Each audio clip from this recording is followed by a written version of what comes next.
Welcome to the Livingston Parish regular scheduled council meeting. Today is Thursday, May 14th at 6 p.m. Tonight's invocation is by Councilman Erdy.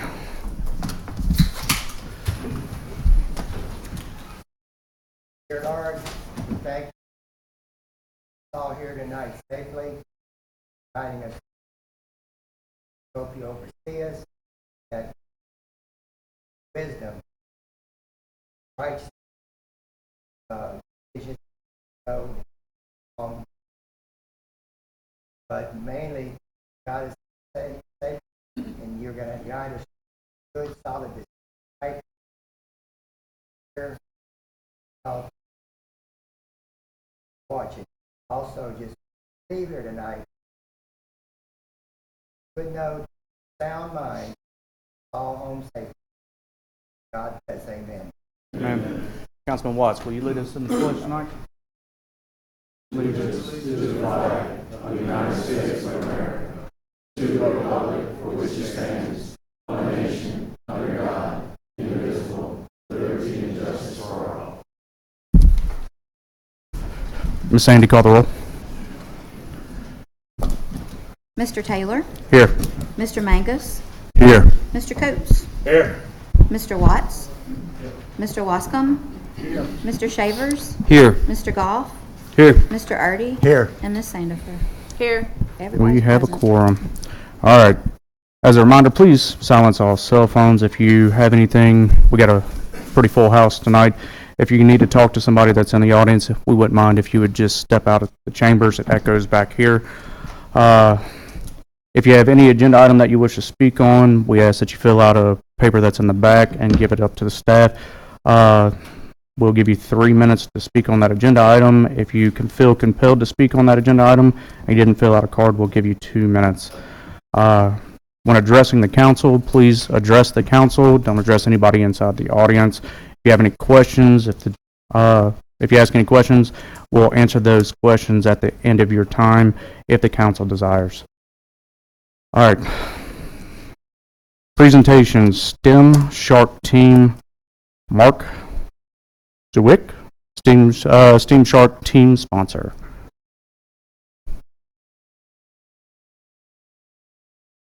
Nope. I don't see anybody, so we're going to move on.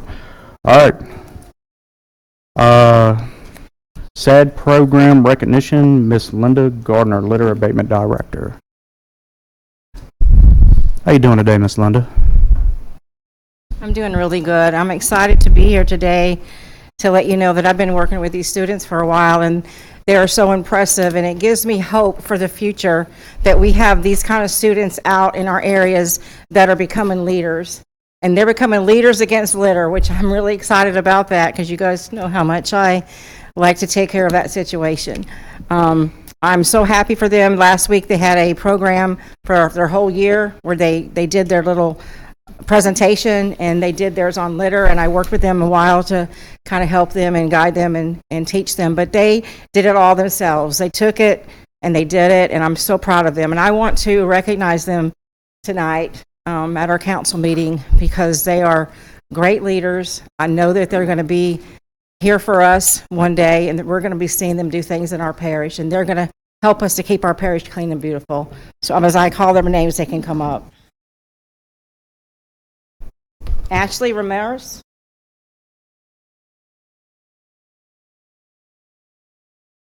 Blair. You can come stay up here. Shelby Brown.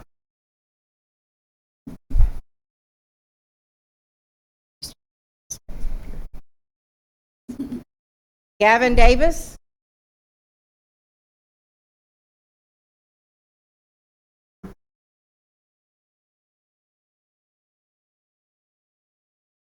Skylar Newton.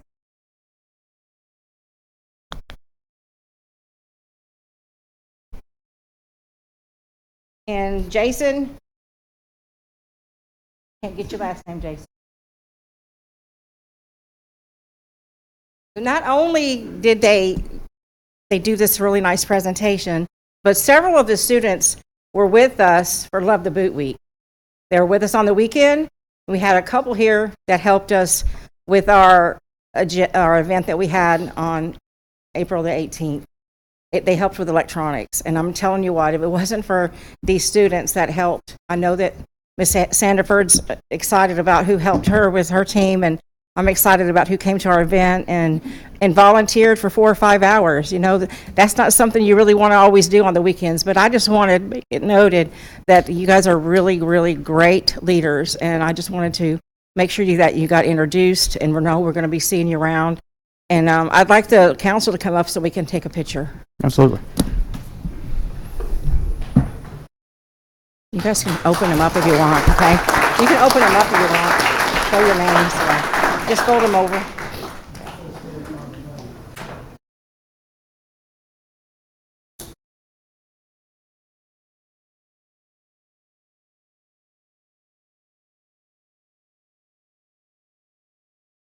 Come back up.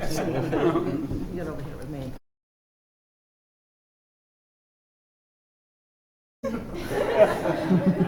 Y'all young, y'all can do that.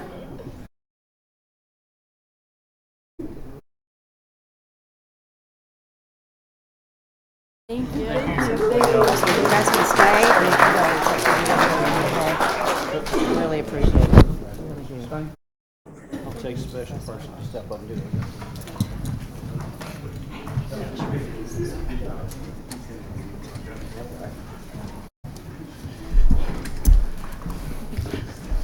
And just some admin notes I meant to mention before we get started. 8C, we are pulling, they weren't able to make it here tonight. Number 13, the minutes, we're still working on those. And number 18, we're going to pull that. We have to republish that and make sure that we publicize that correctly. All right. Like I said, 8C, we're going to go ahead and pull that one. 8D, Recreation District 6 presentation, Mr. Joe. Artie? Yes, on the Recreation Board that they have formed over there in the Albany area.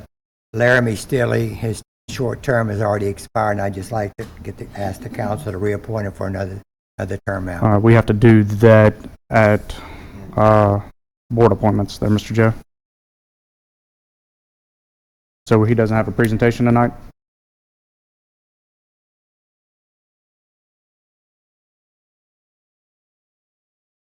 Unless any WC or anybody's here, no, Okay. They're not here.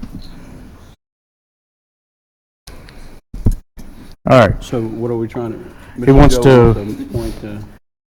He wants to, Oh, it is down. Okay.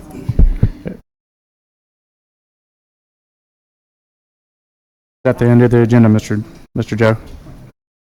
They had him on here for a presentation today. Oh, yeah. All right. Parish President's Report, presentation for the Livingston Parish Airport District. I think we have Miss Delia Taylor. How you doing, Miss Delia? I am wonderful, thank you. And thank Name you. and address, please. Sure. Delia Taylor. I am the chairwoman of the Livingston Parish Airport District, and I live at 8082 Evergreen Drive in Denham Springs. I want to thank you guys for the opportunity to come here tonight to share with you where we are with the Livingston Executive Airport Project. The council created the Livingston Airport District back in 2016 to explore the opportunity of bringing a general aviation airport to our parish. I, again, serve as chairwoman of the district, and I do have one of my board members here that could come. Mr. Wayne Mack is here with us tonight. A lot of our other guys were out of town, but I do appreciate him being here. But we have a 9-member board that obviously works on this. And as you know, our board officially broke ground on the project back in 2024. In fact, some of you were able to be there with us that day, and much has happened since that time. And I'm going to give you a quick rundown of that progress, but as they say, a picture paints 1,000 words. So I would like to start this presentation with just a short video so you can see our progress. Raven?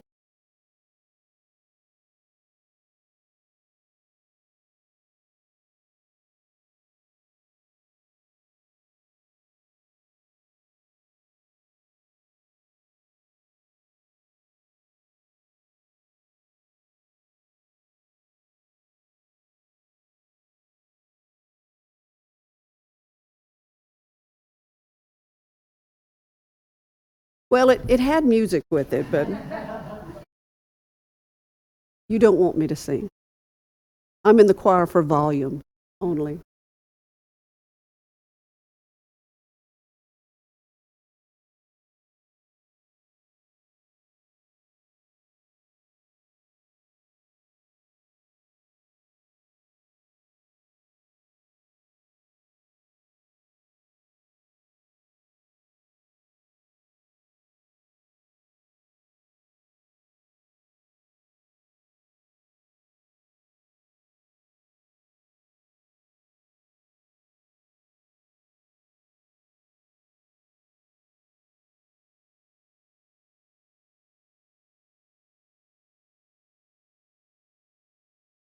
So I'm sorry the video is a little anticlimactic without the audio, but but hopefully you could see the bird's eye view, because obviously you cannot see this from the road.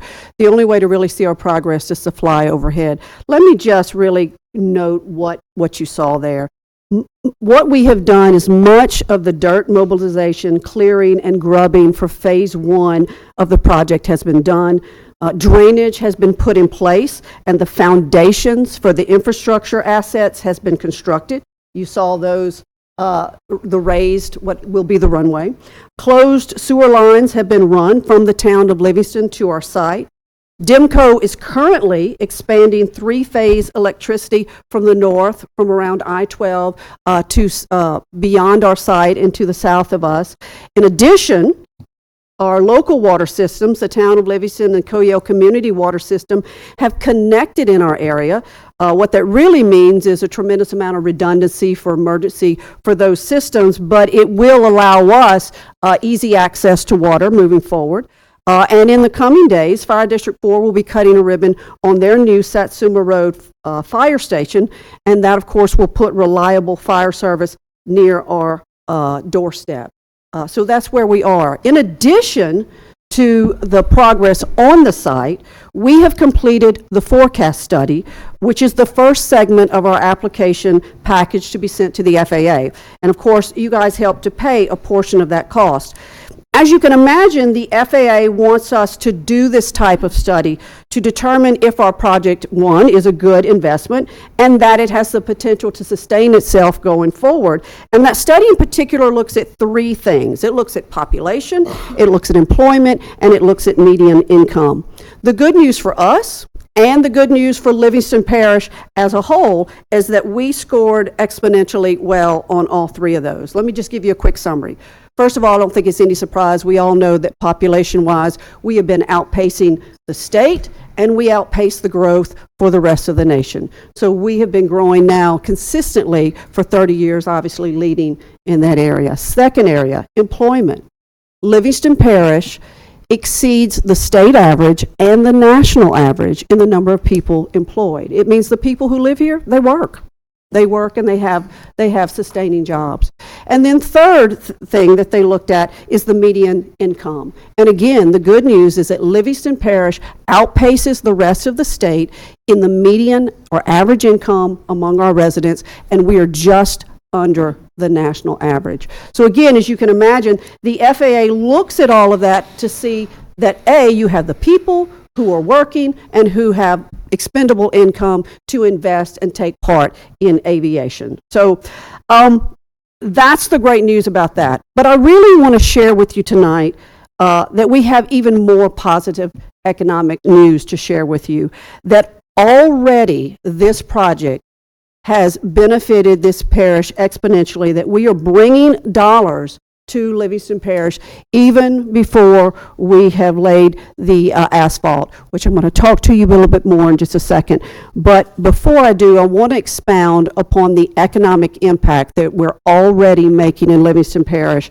And I've asked a dear friend of mine, who just so happens to be the most noted economist in our state and in our region, and I would argue even nationally, to join us and to share with us exactly what he has discovered as it relates to what our project is able to do for Livingston Parish. So with that, please, if I can, let me turn the podium over for just a second to Dr. Lauren Scott. He'll tell us a little more. Yep. And 1 second, Mr. Scott. Councilman Mangus is going to... Yeah, if I could, I really enjoy economics, and Dr. Lauren C. Scott basically wrote the book for Louisiana with his econometrics system, which evaluates like when Rock the Country, if they wanted to do that, or the Super Bowl, whenever that comes, when they want to find out the actual economic impact. He's a former chair at LSU in economics. His leadership group for economics is just the gold standard, and to have someone of his caliber here tonight is impressive. Thank you, sir. Thank you very much. I got to tell you, after all that, I can hardly wait to hear what I have to say. That's terrific. It is great to be here. Thank you for the invitation, for the chance to do some work for the parish. It's been a lot of fun. As a matter of fact, this is a fun night to share stuff with you, because we don't always get to share good news with people when we do economic work. And we got some really good news for you today. If you will pop up the first slide there, the next slide, I'm sorry. Coming up. There we go. This is a picture of the amount of money that the parish has provided to the Livingston Parish Airport District since 2017. 2017 started out with a relatively small amount of money, $5,000. But since then, this is a cumulative total, it has ended up being about $380,000 that the parish has given to this project. This is the district has done a remarkable job in using this money to leverage to get other money coming into the parish. A lot of money. Most of this money came from really three sources. One was there was a very large donation of land. It was worth about $3.4 million. Land that was taken out of idleness and into now economic productivity. Another piece of smaller amount of money was given to build the access road to the airport. But the biggest amount of money was the amount of money that the state provided, that would provide only to airports, as it turns out, to design and construct the airport. If you'll pop up the next slide, I have superimposed on the first graph. The first graph is now the little bitty blue line at the bottom. That's what you folks provided. The red line is the amount of money the airport district brought in. You provided $380,000, and the district was able to get $17 million brought back to the parish. Warren Buffett would be envious. This is about a 46-to-1 ratio that you got there. And now, as it turns out, this is not all. If you kind of think about that extra $17 million that was brought into the area, if you kind of think about the next slide, then the Livingston Parish economy is being this big economic pond, and you bring $17 million into it, brand new dollars, and drop it into that pond, a big rock labeled $17 million, it creates ripple effects out to the edge of the pond. So when those new dollars entered the economy, maybe it went to an engineering firm or it went to a construction firm, they made more money, so they went to grocery stores and car dealerships and movie theaters, whatever here in the town, spent that money, was created new money for those outfits, and they turned around and spent more money. This is what economists refer to as a multiplier effect. Well, one of the things, we have a little tool, we don't have a little tool, a big tool, to measure the multiplier effect, what these ripple effects were of all that money being spent.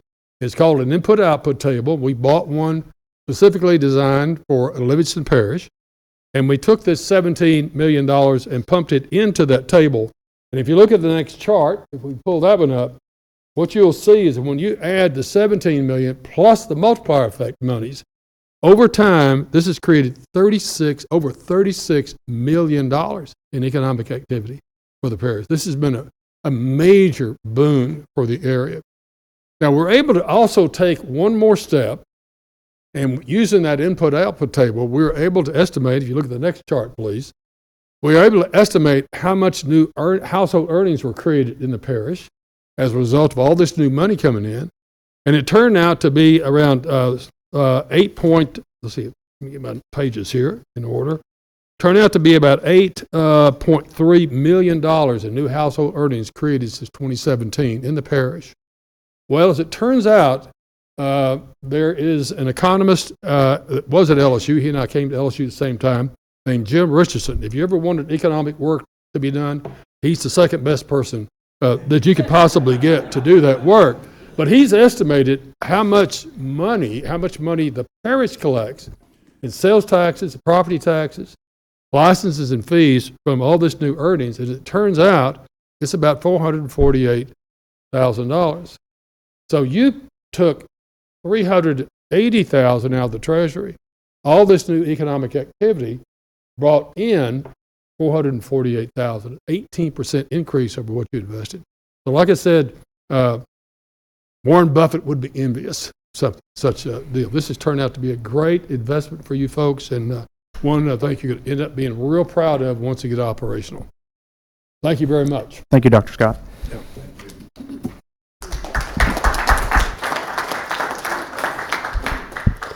So, Dr. Scott, again, thank you for the work on this project, and thank you for coming out tonight. I do have copies of his PowerPoint that I'll share with Ms. Sandy before I leave, and that'll give those to you.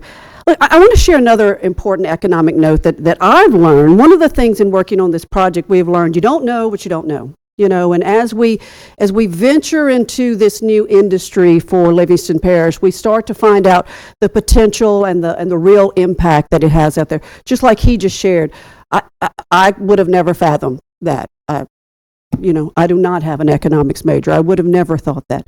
But it's amazing to find out how much we're already impacting. But I had the opportunity a couple of months ago to sit down with the Commission administration, with the state.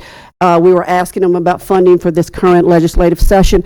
And he shared with me that he and the governor recently traveled with Miss Gail Benson, the owner of the Saints, to visit the NFL headquarters. And they were going there to pitch the NFL to have the 2031 Super Bowl in New Orleans. And again, we hear how much everyone loves New Orleans. It's a great place to visit. In fact, the NFL loves it. But they told Ms. Benson and they told the governor, New Orleans has two problems. One, you do not have enough high-end hotels to bring us back right now. So the state is investing in that, and you may know, I think it's Omni that's investing in a new hotel around the convention center. But he said your second problem is you do not have enough FBOs, that is flight-based operations for private and charter jet service in this area. And when he said that, I felt a little grin spread across my face, and I said, Commissioner, you do know we're within the radius of New Orleans where during the Super Bowl and other big events that planes come and they land. And he said, yes, ma'am, I do. And you were a huge topic of ours with the NFL. To which he then said, and oh, by the way, the executive director of the New Orleans Arena is trying to get the NBA All-Star game to come. And the NBA said, you have two problems. Not enough high-end hotels and not enough FBO space. So again, not only are we having a tremendous impact on our local economy, I think we're going to see over time that we are going to benefit our entire I-12 region. And wow, to be a piece of the puzzle for $1 billion event that the state is trying to bring, that's going to be happy.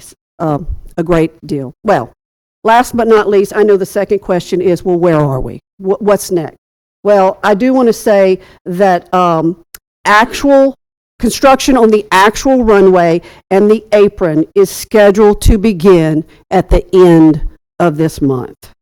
In February, our board approved and awarded the contracts to build the subsurface of our structures and to lay asphalt on a 4,200-foot runway with turnarounds, a taxiway, and then a small apron. We actually have a pre-construction meeting on Monday, and we expect equipment to be on site after Memorial Day, the Memorial Day weekend. So certainly by fall sometime, we think the facility will actually begin looking a lot more like an airport than a cleared plot of land for deer hunters who are in the area, obviously.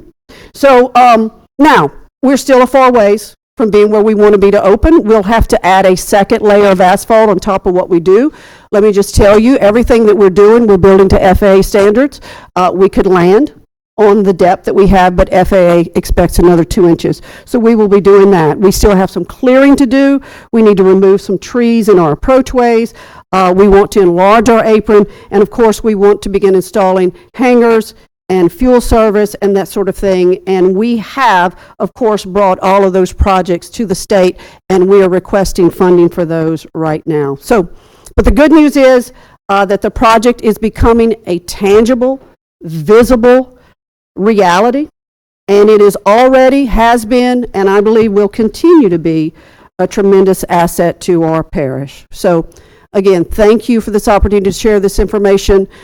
I know you have a long meeting, but if you do have any questions, I'll be glad to answer any. Councilman Shavers? Yeah, I do have a question. How much more money are you needing from the parish? I do not know. So there could be every year we could give you guys $1 million. We just wouldn't know like the future. And at this rate, if you give us $1 million, looks like we'll bring you $1 billion. So I do not know the answer, but I do know that whatever you've given to us and you continue to give to us, we will invest smartly, wisely, and in a way that brings assets and investment back into this parish. I do not have an answer for you as what a dollar amount is. I can't tell you what the dollar amount is going to be needed to complete this project. As you know, cost for everything increases day by day. So it is always based on time and then the increased value of what it takes to build things and to do things. So I just don't have an answer for you. So I know that you have said in the past that the airport will build the economic base and will bring money to the parish. A lot of my constituents are paying attention and seeing the money that we've given the airport so far. So what do you suggest we tell them when they ask, why are we in Watson, for instance, why are we paying almost close to $500,000 so far for an airport? So what you have paid so far, counting this year's investment in our administrative costs, will be $380,000. My answer to folks is, you may not care about an airport. You may never use an airport. But we've already brought in more money in sales taxes in Livingston Parish to support roads, to support schools, to support police than you've even given to us. So we've already brought in almost 100-to-1 return on your dollars. I would venture to say there is not another project right now that the parish is doing that is reaping that type of reward. I think we all are charged with being good stewards of our own money. I know I try to be, but certainly of taxpayer monies. And when we can invest in a project that gives us 100-to-1 return, that gives us back more tax dollars than we are even investing in it, I don't think it matters if you will like an airport or not. I hope you like investment and money coming back into this parish, because that's what's happening. Yeah. Okay. All right. Councilman Goff. I have a couple quick questions. Sure. This started in 2016, the committee, Mhm. but it started Oh, way before way that. before And that. way before me. Yes, sir. So the ones that kind of got it off the ground and then created the committee, I'm sure several of those are on the board, and they've been through the hustle and bustle. So this has been, from what I can understand, about a 20-year deal. Oh, yes, sir. You know, and then this committee has been formed for about 10 years. So Correct. I just want to thank yourself, the committee, for your persistence, your drive, and y'all's determination to bring this to our parish. It's just another thing that's going to be great. And I know Mr. Shavers has some constituents that, has questions, and that's why we wanted to do this presentation, and I appreciate that. But I also appreciate Mr. Scott coming up with the credentials and the credibility that he has to make sure that the public understands that this is transparency in its finest right here, right now, tonight. I would have never dreamed that we did $380,000 and we've already got $448,000 in the bank for that dollar amount. I just know in my heart, in Ricky's world, that is an absolute outstanding project for our parish, not only from what it's going to bring in my mind, but like you said, we don't know what we don't know, and the ripple effect that it is just outstanding. So I commend the board. I hope the public gets more information that they needed to know that this is not a money pit to the airport district.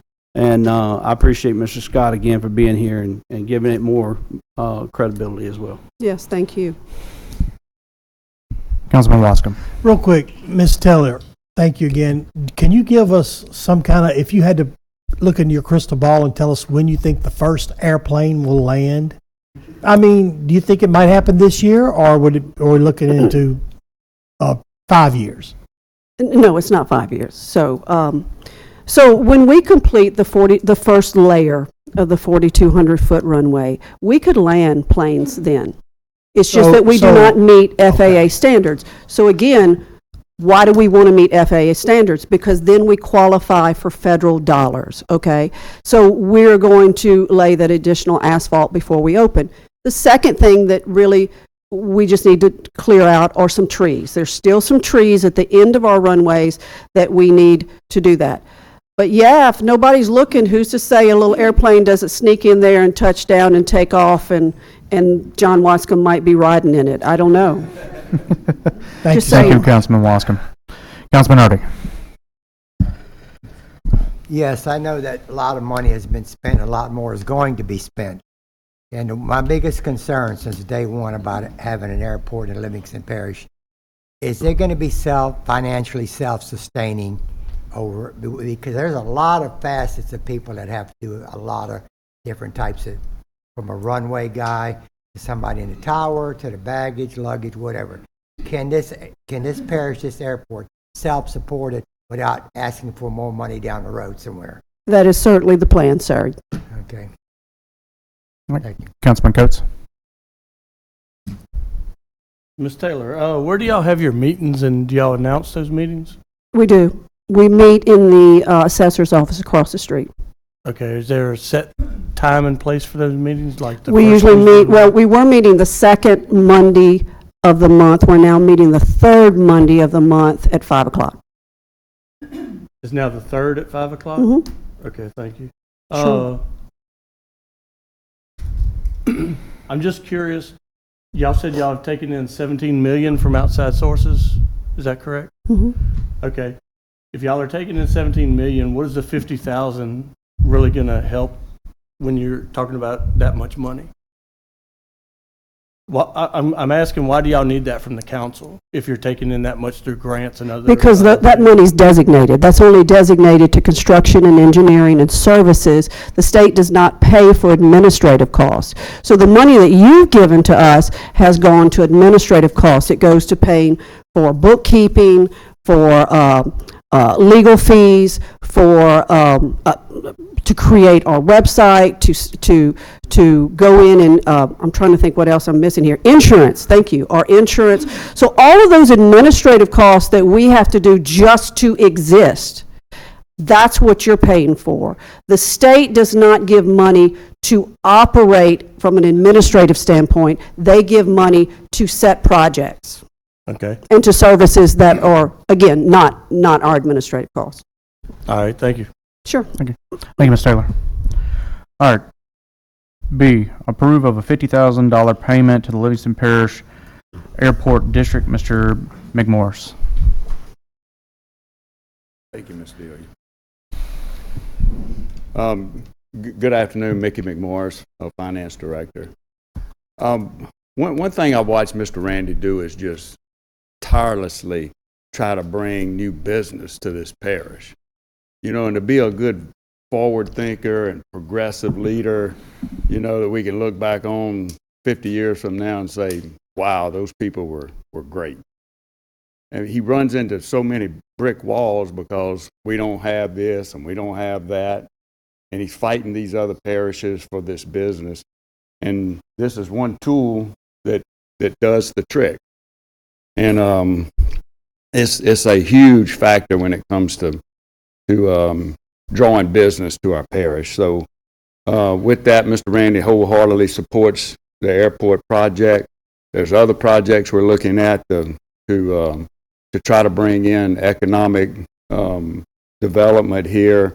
Miss Melody Lockwood works with Mr. Randy, and poor baby, he works her pretty hard. So it's just a tool that if we want to go beyond a bedroom community where like Ricky says, the rooftops pay the taxes and the service, we're going to have progressive things like this to make those things work. So Mr. Randy supports the $50,000 for the airport. Thank you, Mr. McMorris. Is there a motion? I'll be honored to make that motion. Got a motion by Councilman $50,000 Wascom. payment. Got a second by Councilman Goff. Not Goff, Councilman Mangus. I'm going to open up the floor if anybody in the audience wants to speak on this. All right, I'm going to close the floor. Go ahead and vote.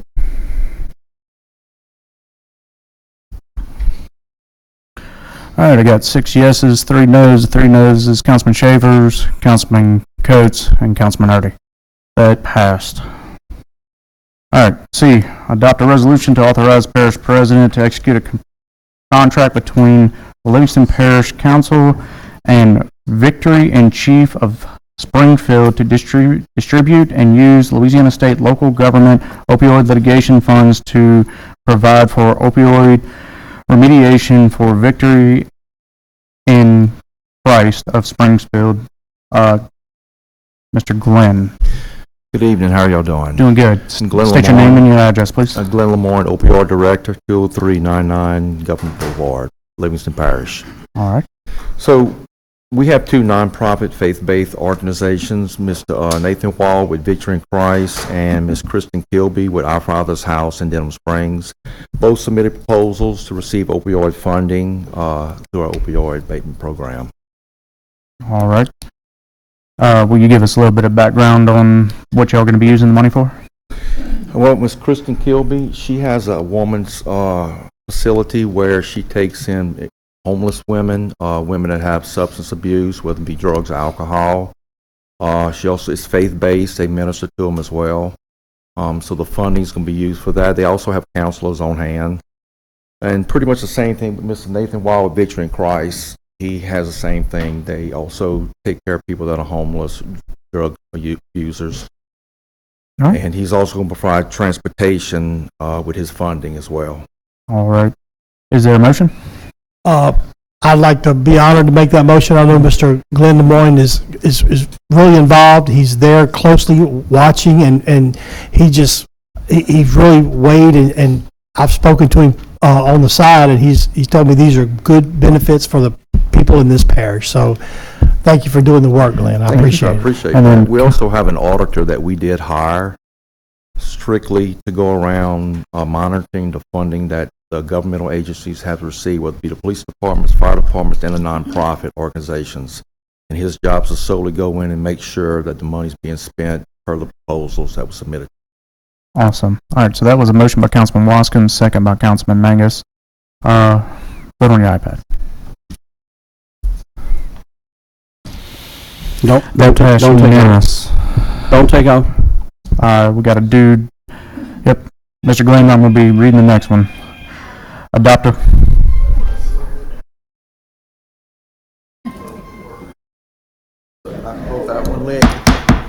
I'm just picking. All right.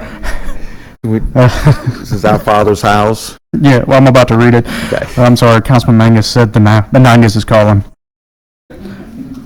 All right. Adopt a resolution to authorize parish president to execute a contract between the Livingston Parish Council and Our Father's House of Denham Springs to distribute and to use Louisiana state local government opioid litigation funds to provide for opioid remediation for Our Father's House of Denham Springs. You just gave us all this stuff. Just Yes, sir. bring it back up here. Is there a motion?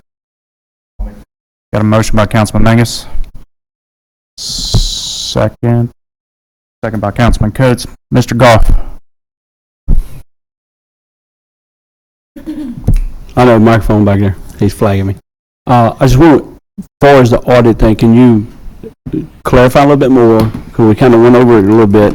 I like what I heard. So as I understand from what you just said is that the funding, like these two entities that we're doing tonight and all the other entities that we did, because we're talking about a lot of different groups, different organizations doing a lot of different things and a lot of good things. Right. But it is parish dollars. So what you're saying is we've hired somebody, I guess, Mr. Mickey, we hired someone as an individual person. Yes. So when you say that they're auditing that, like, do they physically go to these?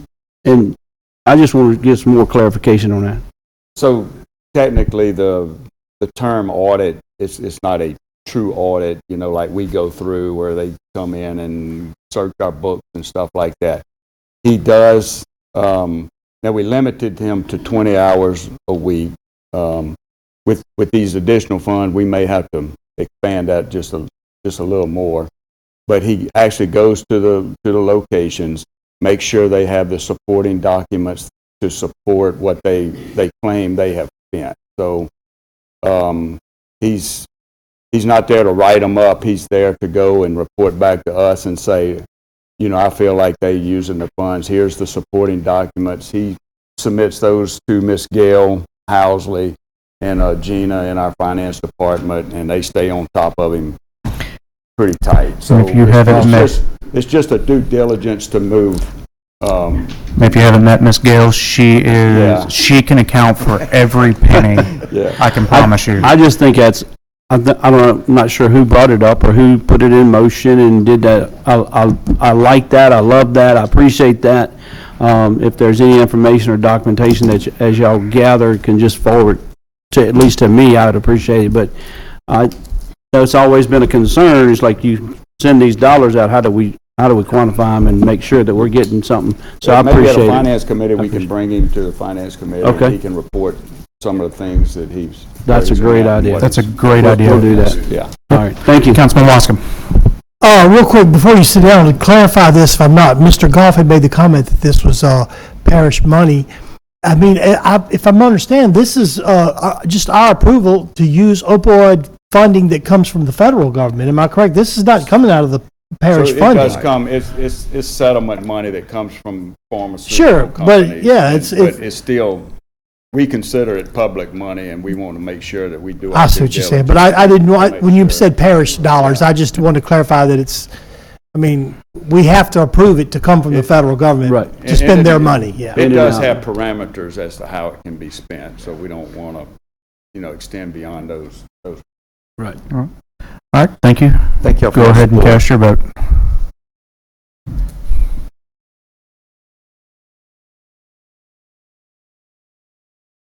That passed unanimous.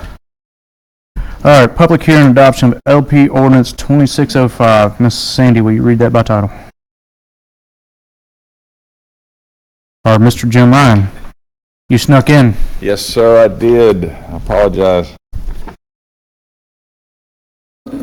Number 10. Ordinance providing for the incurring of debt and the issuance of not to exceed $11,640,000 of sales tax revenue bonds for the parish of Livingston, state of Louisiana, prescribing the form, terms, and conditions of said bonds, designating the date, denomination, and place of payment of said bonds, providing for payment of thereof in principal and interest, approving and confirming the sale of such bonds, and providing for other matters in connection therewith. All right. What you got to say about it, Mr. Jim? This is just the next step in the process to issue the bonds for the rehabilitation of the building over at the jail site that used to hold the work release prisoners, that they're converting into a facility they can hold regular prisoners. I think Mickey said on the rating call the other day, this is going to save you how much money a month? So it's a little bit over $1 million a year, and I think it's going to hold 175 beds. 128. Huh? 128. 128 beds, and so the whole point of this whole thing was to retrofit this building and keep, one, the parish dollars inside the parish, two, to keep the people that are inside this parish inside the parish. And we do not anticipate needing $11 million. So this project is estimated to be in the $8 million range, plus some expenses for the sale of the bonds and stuff. And the debt service is going to be right at $1 million a year. So you're getting a rehabilitated building basically. So, yeah, every inmate we have outside of the parish, which usually ranges between 110, 115, 120, they cost us $11,000 a year. So that adds up pretty quick. And I just wanted to embarrass Mickey and Gail for a moment. We had the rating call, Standard & Poor's, and that's like when you apply for a loan, let's say like a mortgage loan, and they pull your FICO score up to see what your credit score is. Standard & Poor's is a New York-based company. Many of y'all watch television financial networks, and you see the S&P 500. That's the Standard & Poor's 500. That's the top-rated 500 companies in the world. Standard & Poor's rates everything. They rate bonds, they rate stocks, they rate mortgage, they rate everything. They're a giant credit agency. They're the world's biggest credit agency. When we did the road bonds last year in October, Mickey, same revenue pledge. So you've got that 1 cent sales tax that's 3/4 dedicated to roads and then 1/4 dedicated to jail facilities. So it's the same exact revenue pledge. When we did those road bonds last year, S&P gave those bonds an A rating with a stable outlook. Earlier this week, S&P, after the rating call that Mickey and Gail and I had with them, gave these bonds a rating of A plus stable outlook. In credit term scores, that's like going maybe from a 790 FICO score to about an 830 FICO score. It's a nice jump. It will save you significant amounts of interest, and it is a credit to, number one, the council, which controls the purse strings, and y'all control the budget, so hats off to the council, and number two, to the administration for the way that they manage the money that y'all give them. And Mickey and Gail did a bang-up job on that rating call with Standard & Poor's. So just want to throw that out there. That's awesome. Thank you, Ms. Gale. Thank you. It is great news. It's great news. All right, so I'm going to open this up for public hearing. All right, I'm going to close the floor for public hearing. Do I have a motion? Got a motion by Councilman Wascom, second by Councilman Mangus. Go ahead and cast your vote. That passed unanimous. All right. Number 11, adopt a resolution to establish a clear merit-based qualification criteria for the board members on the Industrial Development Board, Ms. Melanie Lockwood.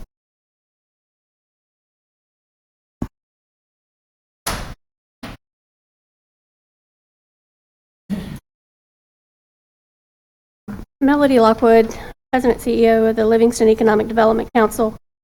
When we reestablished the Industrial Development Board back last summer, we had said from the onset that we wanted to have some clear qualifications for those board members. And so we've had a few meetings on that throughout this time. Councilman Mangus and Councilman Watts came to the office, and after we kind of hashed out some of the qualifications that we were looking at, we also sent that to Chairman Taylor, and the attorneys have also reviewed that. So this is where we are with that now. We want to ensure the effective governance, accountability, and the ability to understand the complex nature of business, incentives, and the inner workings of government. So within that, there's certain qualifications that are already set out in the legislation that governs this, and that is they must be a duly qualified elector and taxpayer in Livingston Parish, not be an employee, officer, or agent of the parish, demonstrate professional or leadership experience in relevant sectors, commit to regular attendance, participation, and adherence to the conflict of interest and ethics policies, and be in good legal and financial standing. So with that, the additional qualifications that we added to that is a background in either finance and banking, law, accounting and auditing, real estate development, business ownership or management, government or public policy, workforce and education, and then community development or nonprofit leadership. So there are some disqualifications that were in the legislation as well, and that was they could not be a current elected official, no felony convictions or active criminal investigations, no active litigation against the parish, and then a history of regulatory violations or ethics sanctions. So we wanted to make sure they didn't have that. So we took the qualifications that we were looking at and kind of gave them a weighted average so that when people do want to be a part of the board, they will have, we'll set up an application for them to file that kind of checks these boxes for us so that they're all evaluated, weighted on the same criteria. And so we have those weighted scoring metrics on there. And we're just asking that if y'all have reviewed these to approve the qualifications going forward so that we can begin making those appointments. Councilman Mankus made the motion. Do I have a second? Councilman Wascom. Does anybody have any questions? All right, Councilman Coates.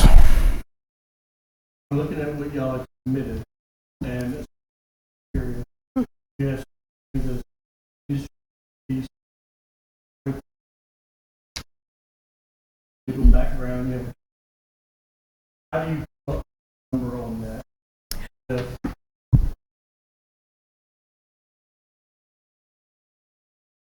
Well, it's not necessarily a 0 to 20. It's whether or not they have that type of experience in there. So we're going to weight all of them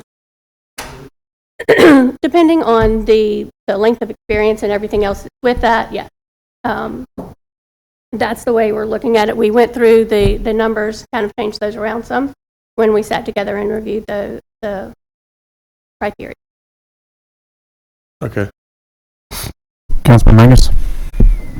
Yes, when Mr. Watts and I sat down with you, we looked over some of the categories and we kind of came up with the decision that these ones were the ones that make the most sense. Industry experience, financial or legal background, leadership, governance experience, economic development, familiarity, community involvement, and references, endorsements. I think one of the changes we made is we lowered the reference endorsements and raised the other ones, and that seemed to make sense. And Mr. Taylor thought so as well. All right, so we got a motion and a second by Councilman Mangus. Motion by Councilman Mangus, second by Councilman Wascom. Cast your vote.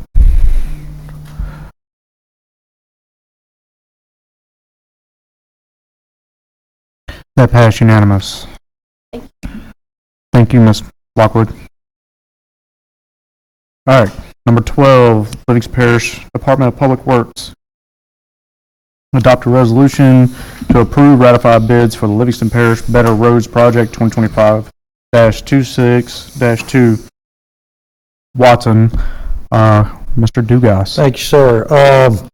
Want to make a change. The information you have in your packet, once the engineers got back to the office and went through the bid, there were some differences. So the correct number would be $6,992,113.90. There was a discrepancy between the written bid and the bid extensions. So revised statute dictates that we go by the extended bid prices. So the contractor's aware, they understand it, that's their number now. So it's not the number I had given you previously. The new number is going to be the 6.9 million. That's all right. Do we have Got a motion by Councilman Shavers. Got a second by Councilman Watts. Go ahead and cast your vote.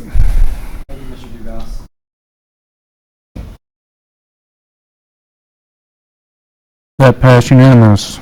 12B, adopt a resolution authorizing the parish president to execute a corporate endeavor agreement between Livingston Parish Council, City of Walker, and Gravity Drainage District 5 to provide for maintenance of the drainage infrastructure within a unfunded drainage area, Council District 8, located in Livingston Parish.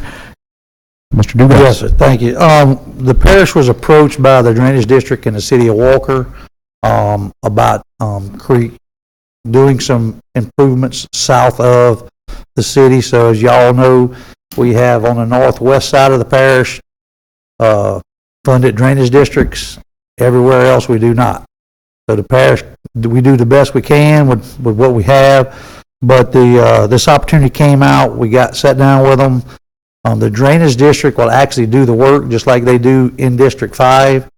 The attorneys have determined that because it's a public good that we can go together with them and put a project together. So I can tell you that this is going to be about probably the third of the price that it would be for me to contract it. So the drainage district would do the work. Council would put their part up, and then the city is going to put a part up also, and basically clean out the Coyell Basin. We're going to have it clean from all the way from top to Coyell Bay. All right, Councilman Mangus. Yeah, thank you so much, Mr. Dugas. I was approached by the Gravity Drainage 5 and the City of Walker because there are so many people in Gravity Drainage 8, which is unfunded, and this will completely clean out the 3 Coyells, and it'll make a huge difference. And for both the City of Walker and Gravity Drainage 5 and the administration to get on board with this, this is monumental. This is a really good. Thank you for Mr. Goff and Mr. Watts and help with this as well. So I did just thought about it, but it also will have West Coyell, part of Drainage District 1, actually drains in. So part of Denham Springs will also be affected by this. Yeah. And Mr. Taylor, you were also a big part of this, so thank you. Meetings, man. It's all about meetings. Councilman Coates.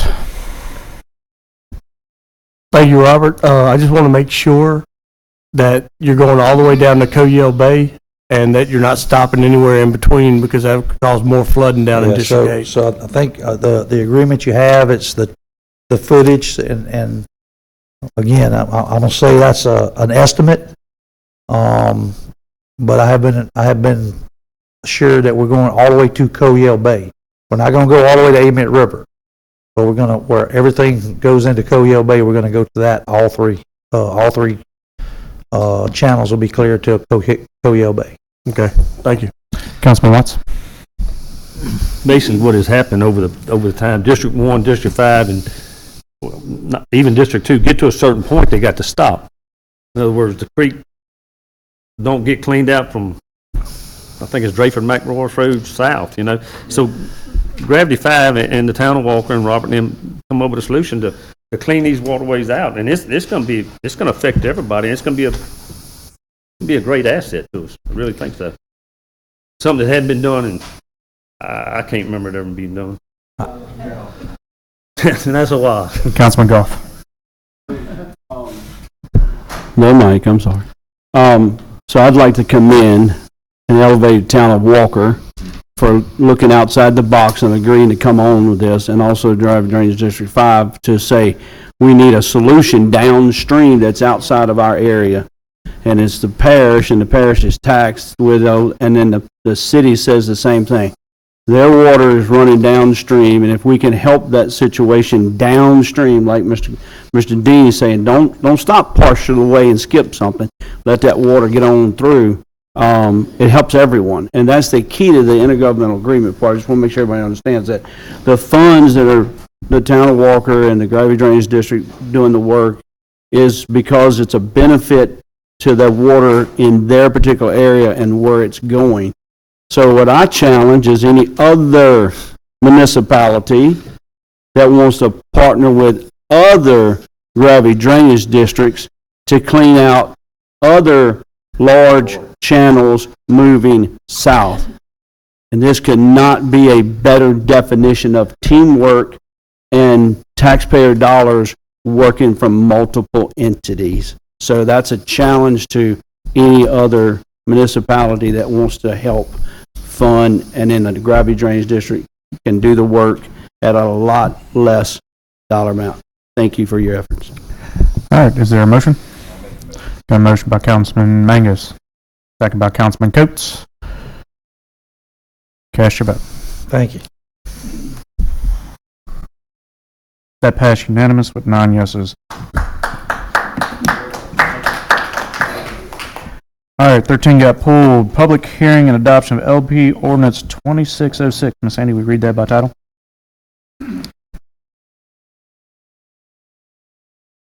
This is proposed ordinance number 26-06. It's an ordinance to amend Chapter 126, Commercial Development, Section 126-8, Part C, Commercial Development Buffer Zones of the Livingston Parish Code of Ordinances.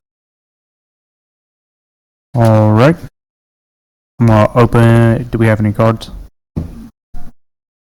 Okay, I'm going to open the floor up for public hearing.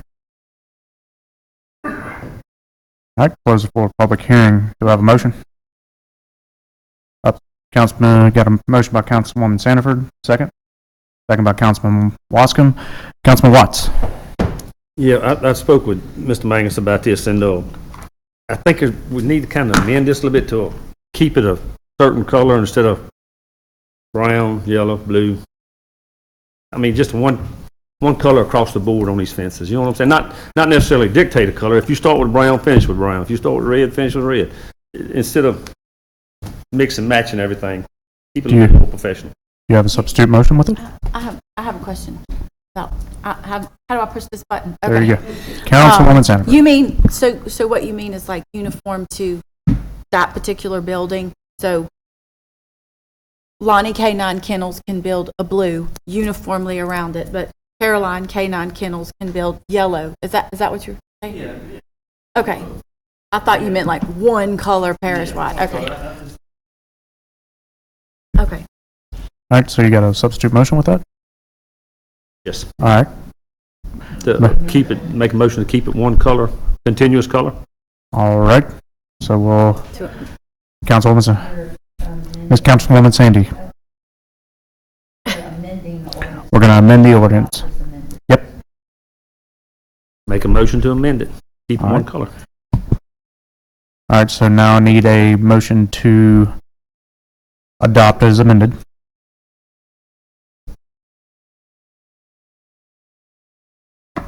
Well, first, we'll vote on that. Go ahead. Hold on, I got to open that up for public hearing. Close for public hearing. All right, now cast your vote. All right, now we're going to adopt as amended. Do I have a motion? Got a motion by Councilman Mangus, second by Councilwoman Sanford. Well, I just have one more question about the colors. So, because this happened in District 5, so I think that the fence is, the place that I'm thinking of is a kennel. The fence is blue, but the trim is a different color. I think that's okay. You know what I'm saying? Okay, do we just need to clarify that? No. Yeah, I didn't go into the training work, but yeah. But I mean, most times it's coordinated. So that's okay, that jives? Yeah. Okay. So basically, if somebody wanted, if somebody wanted to do a mural or whatever, right, they would have to come to us and ask for a waiver to do Okay, that. I'll Okay. second. All right, Councilman Erdick. Yeah, it is kind of a crazy question, but if you build a wooden fence with a certain color, what about the inside of the yard? What color does that part have to be? I think that's Paris inside. said I think no. that I think that's inside the yard, and I'm not going to look in it. I'm just asking before he comes up. It's uniform. Uniform. I was basically on passing it on the street looking at it. So, I wanted to make sure it wasn't a problem later on. All right, so we got a motion, got a second. Cast your vote.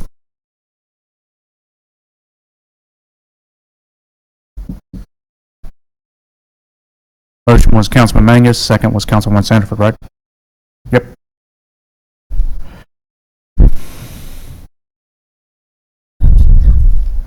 All right, that passed. Gavel only, not anything else. All right, 15, public hearing and adoption LP ordinance 26-07. Miss Sandy? This is an ordinance to amend Chapter 22 Environment, Article 2 Noise, Section 22-22, specific prohibitions of the Livingston Parish Code of Ordinances. All right, this was for the jake breaking, I believe, right? Yes.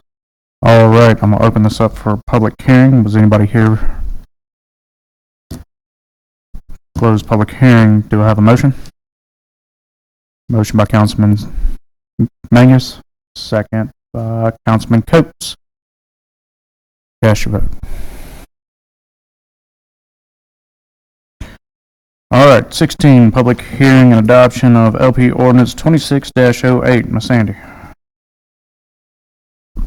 This is an ordinance to amend Chapter 125 of the Code of Ordinances in Livingston Parish Subdivision Regulations, Article 11, Quitclaims Revocations, Section 125-131, Streets, Quitclaims, Servitude, and Rights of Way Revocation Procedure as follows.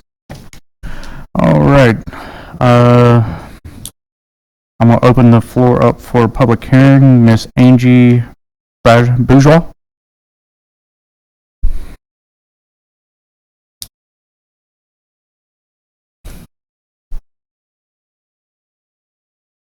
Hi, Angie Bourgeois, 9383 Watson Drive, Denham Springs. So first, I would like to address this and just really ask for clarity of what the current procedure is for revocating, quitclaiming, and abandoning a road or servitude or a right-of-way, and what the new procedure is to be, and why we need to change that. Well, we'll answer those questions after your time has elapsed. That was part of the front speech, is to pause our time. Do you have something you can... I spoke to you on the phone and told you I was going to look into it, and none of the procedures or the guidelines or the process, I didn't say the process, but the hurdles that everyone has to jump, they still would have to jump them. It just comes directly to the council and doesn't go to the Planning and Zoning Commission. So everything that you're concerned about will still take place, but it'll come to this meeting, still have a public hearing, and they still got to go through all of the same guidelines. So there's... But that's not how it's written. That's why I was asking for clarity.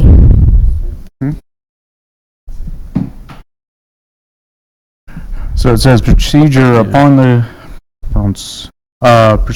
accepting submissions and applications of Livingston Parish Planning Department, the request shall be placed on the next available agenda of the Livingston Parish Council. It took out Planning and Zoning Commission. To investigate the... if I could get a mouse for this thing. To investigate the property and the feasibility of the quitclaim revocation. So it took out Planning and Zoning Commission. Right. So who's going to oversee that whatever steps we're saying are going to be taken are going to be taken when they're not written? The Planning and Zoning Department. You just said you were taking planning and zoning out. No. It's two different things, ma'am. We have a Planning and Zoning Commission that they have a meeting here once a month on first Thursday of the month. So it's not going to have to go to that meeting. It's going to be able to come to this meeting instead of having two separate meetings. I understand your confusion. I get it now. Mm-hmm. So there's a planning department, then a planning and zoning commission. Mm-hmm. This is what we're skipping. They still got to go to the planning department. They still got to turn in all their paperwork. Once the planning department gets all of that information, Instead of that information going to the planning and zoning, it goes straight over to the parish council, and we hear it. So none of that's missed. Where the confusion is, I guess, from your standpoint, was a planning department and a planning and zoning commission, and those are two Correct. different entities. Yes, that's the clarity I was asking Yes, for. yes, ma'am. Yes. Okay. Thank you. Thank you. Anybody else? All right, I'm gonna close the floor. Close public hearing. And do I have a motion? Motion by Councilman Mangus. Second by Councilman Erdy.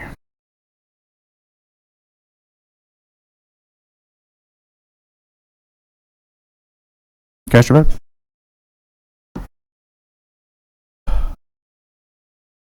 Yeah, go ahead.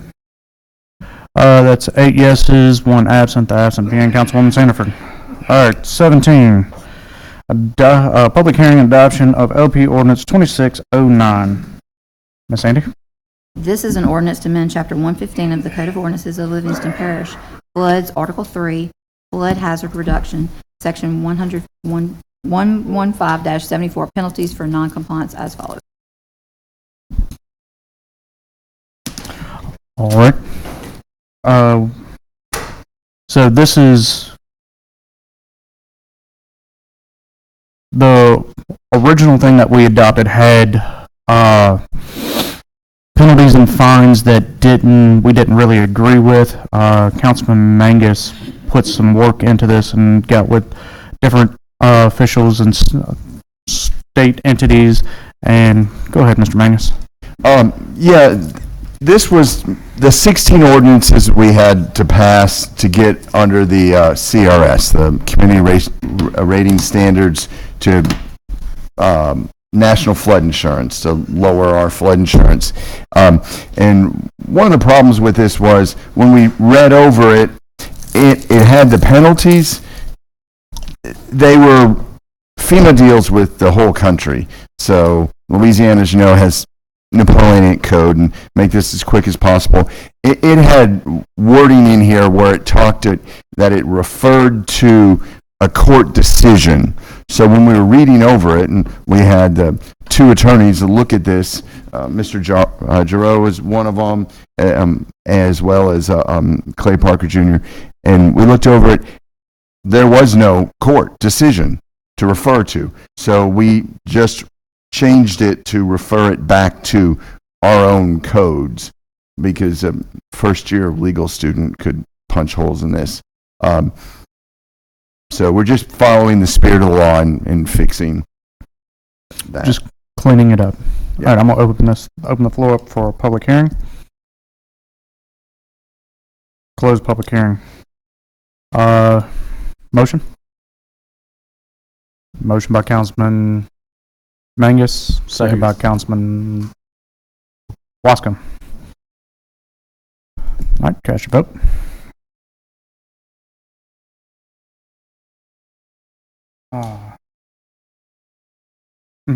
All right, that passed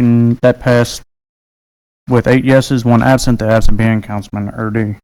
Number 18 was pulled. Number 19, public hearing and adoption of LP Ordinance 26-11. Ms. Sandy.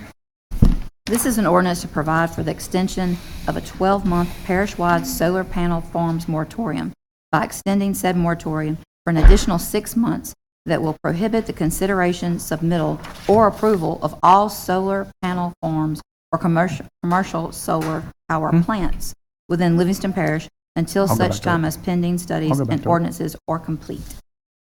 All right. Councilwoman Sandiford reached out to me and asked me to put this back on the agenda, or if she could put this back onto the agenda.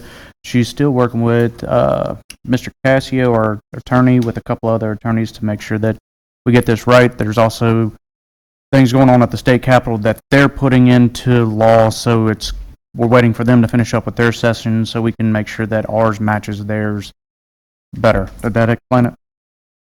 Sure. All right. I'm going to open the floor up for a public hearing. Close public hearing. Motion? Motion. Motion by Councilwoman Sandiford. Second? Second by Councilman Watts. Cash your vote. That passed unanimous. And so my staff is always correct me and make sure that I'm trying to do the right thing. Just because we pulled number 18 doesn't mean that we don't still have to have a public hearing. Did we have any cards on it? No? All right. I'm still going to open the floor for a public hearing for number 18. It's going to be back on the agenda. We have to start it all over. We missed one of the criterias of posting it twice in the paper in 15 days. We only did it once. So, open public hearing. Ms. Sandy, go ahead and read it by title.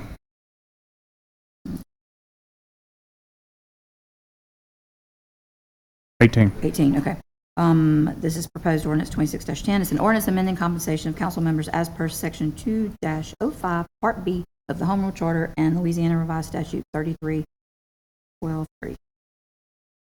All right, so public hearing is open. Close public hearing. All right. Moving back to the next one. We did 19, so now we're on 20. 20. Adopt a resolution to name an unnamed private servitude Other Places Lane located off of Careview Harris Road in Council District 5. Councilwoman Sanford. Just straight up to name a private servitude. This will fall into the next agenda item as well. And the next agenda item will explain it better, but basically it's to name the road for 911 purposes. All right. For 911 purposes, it meets what you need, right? I have all the You gave all this stuff? I have the planning and development letter saying it's accepted. Okay. So you got a motion? Motion. What's the distance on it? It's how far am I going to? What am I going to name it? No, how far? The distance.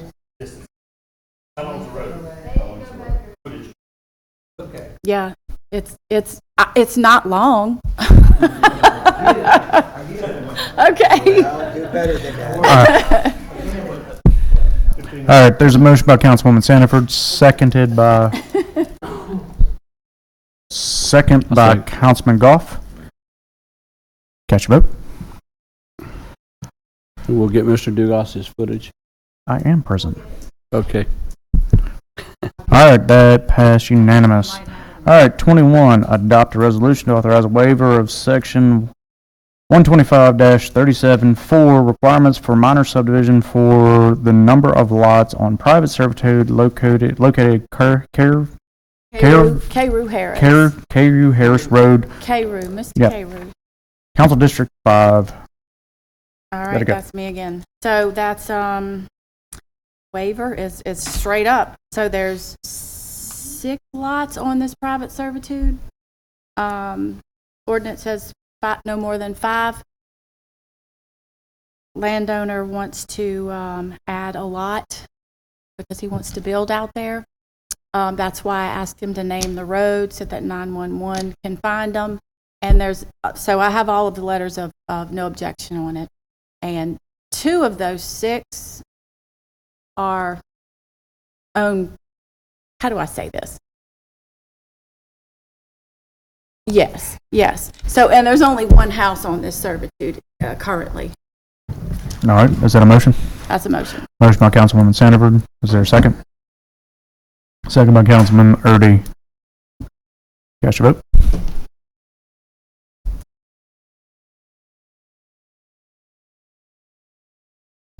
That passed unanimous. All right. 1, 2. Adopt a resolution to authorize a waiver of section 125-13. 125-37-4 requirements of minor subdivision for the number of lots on a private servitude located off of Scooter Lane and District 9 for Barry Cowart. Sir, my name is Barry Cowart. I live at 27080 Hutchinson Cemetery Road. I had a friend passed away. He left me his will. left me everything he had except 1 acre and a mobile home that he left to a former girlfriend. Y'all have it locked to where I can't survey out her 1 acre and give it to her. I can't fulfill the will with the present law. So I guess what I'm looking for is a waiver allowing me to serve out the acre to give the lady the land that he wished for her to have. Now, further than that, I don't know. I'm at y'all's mercy. I don't know what to do. All right. From here or there. 9. All right, Councilman Erdy, Yeah. do you have a motion? Well, can I talk to Barry a second here, please? That's 9 acres, right? Yes, sir. And you want to keep 8, give her 1. Right. And part of the will says you cannot own that land until you agree to give that lady the 1 acre. Right. Is that right? She has to own that 1 acre. That's right, before you can own Out of the 8 the acres. out of the 9, I own it, but I have to give her the 1 acre, stipulation. which leaves 8 acres. You know, and what she's going to do with it, I have no idea. You know, but in order for me to fulfill his will, I need to be able to do that. I have a question. And this may be to Joe. Help me understand. What are we giving a waiver for? I guess this lots on the servitude. So how many dwellings are on the property? Right now there's 2 dwellings. 2 dwellings. Yes, sir. Are they mobile homes or are they Mobile homes. Okay. And so you have to give out 1 acre. Correct. Okay. And so She gets 1 acre and 1 of the mobile homes. Okay. I guess He gets 8 Our and only 1. issue is the servitude. All he needs is a waiver for that many lots on a servitude. That's all he's asking. Yes. Okay. Okay. Sorry. What is the? No, I get. Yeah, what is it? That's my next question. So, I really don't understand this map, but the zoning. So, it's R1. It's out, yeah. It allows it. It's not commercial or anything like that. It's Okay. Right. Yep. All right, Councilman Erdy, do you have a motion? I make that motion. Got a motion. Second? Second by Councilman Wascom. Go ahead and cast your vote.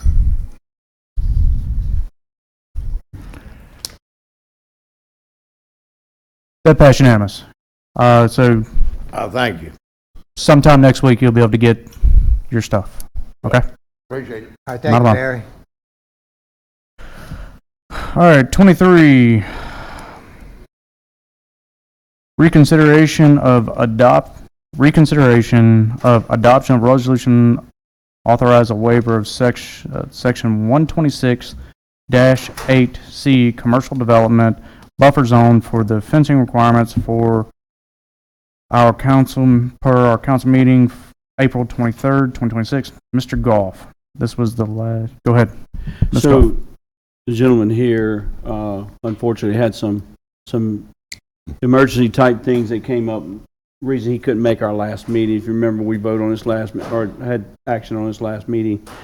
He couldn't make it. He contacted me and asked for it to be put back on the agenda. And because of the way everything went down, it needed to be back on the agenda the very next meeting. So he could just kind of have his say on why he wanted the variance versus the fence versus the buffer zone.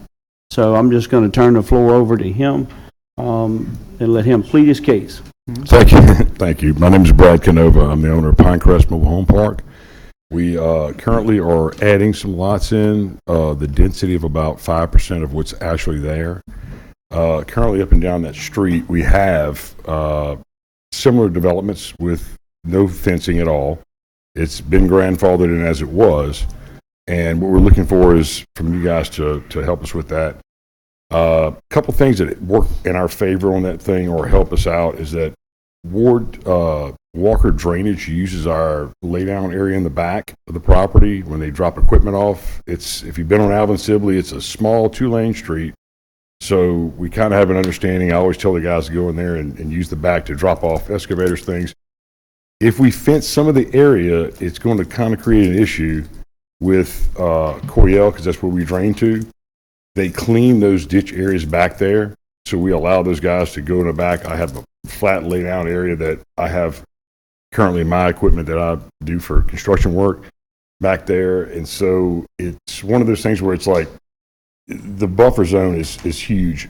We're not even in our setbacks currently with a traditional subdivision.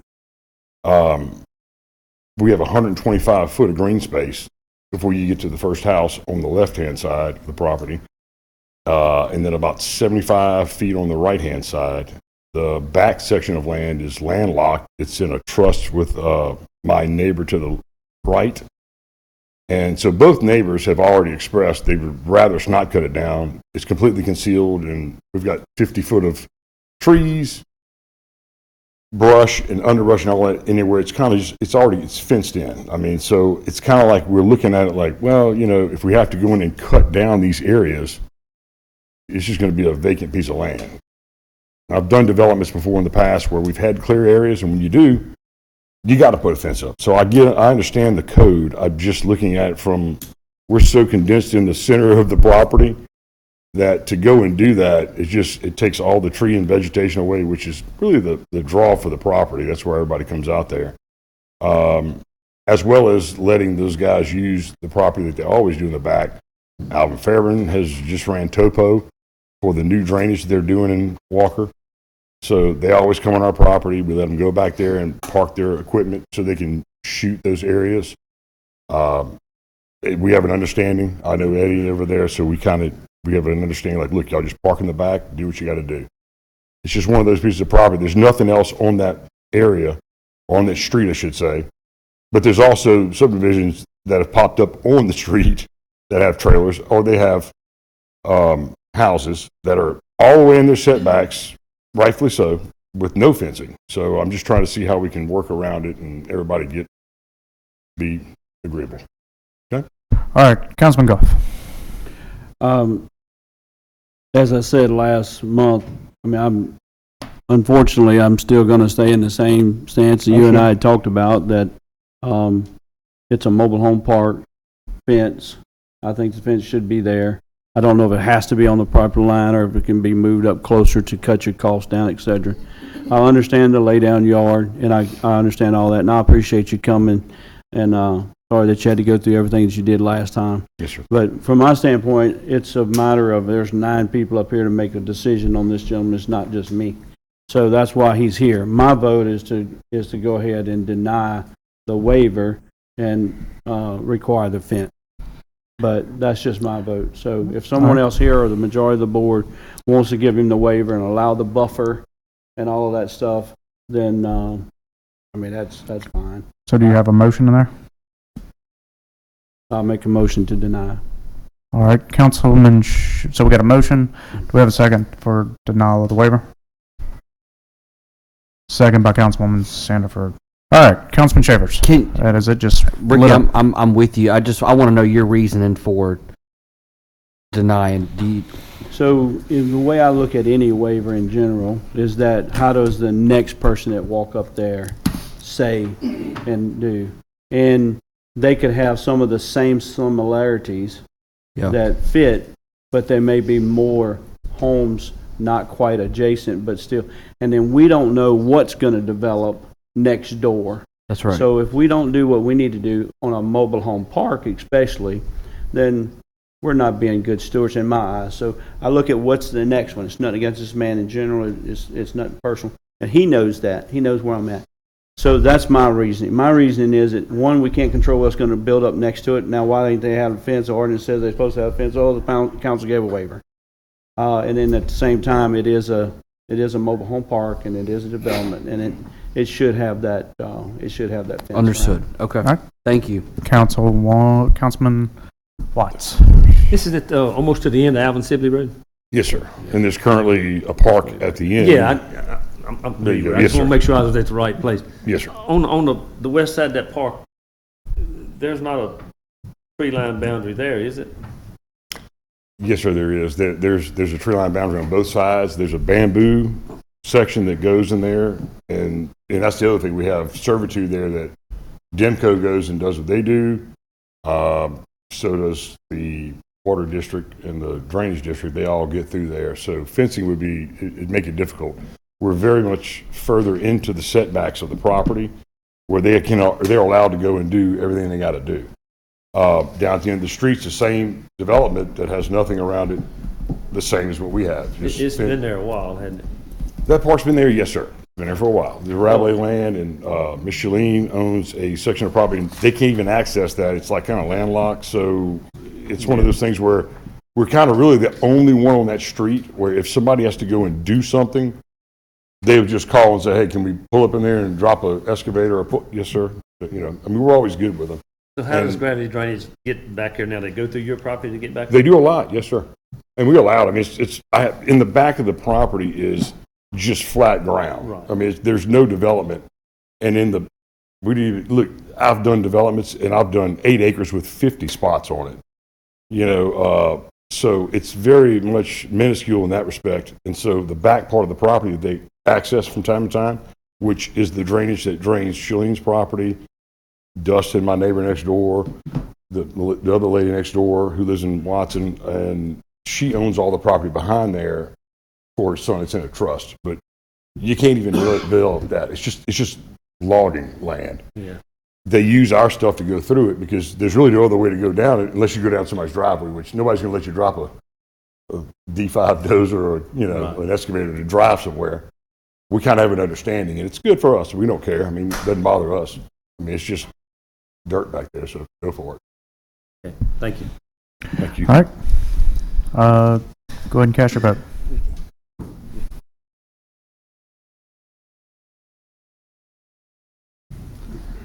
This is a vote to deny. Oh, I did my wrong vote. Sorry, guys.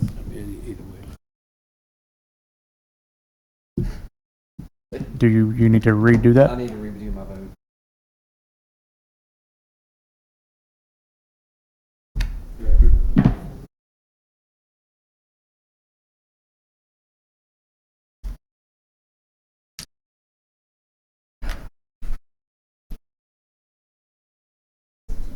This is to deny.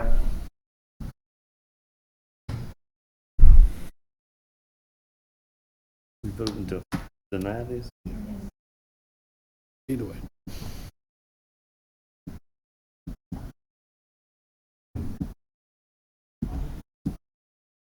All right, but pass to deny 8-1. The one no would be Councilman Wascom. Okay. I'm gonna have to move that flag a little bit. All right.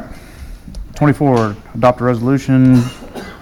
Adopt a resolution requesting DOTD to lower the speed limit to 35 miles an hour on LA 16 and Highway 1033 for school zone at Grays Creek Elementary at 11400 LA Highway 1033, Council District 6, Councilman Mangus.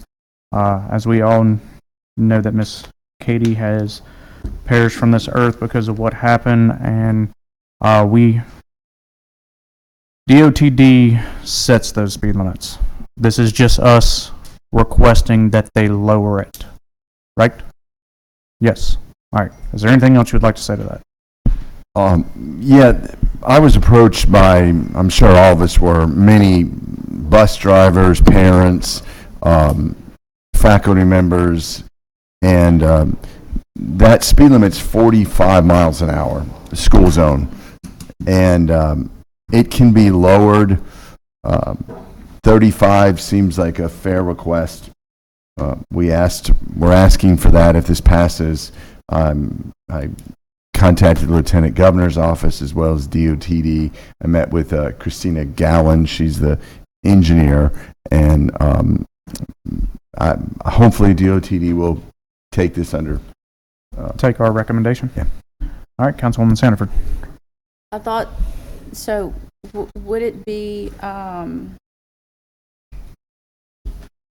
wouldn't it be better to knock it to 20, to ask for 25, but to also on 1033, It's not, I don't think it's 45 on 1033. It's 25 on 1033. I was told it was 45. It may be posted incorrectly. 45 is in front on the Right. highway, but there's no entrance into the school there. Right. It's on that side, 1033, side road 1033. Right. I was told it was 45 on that, and I believe that seems awful high as well, but it might be lower.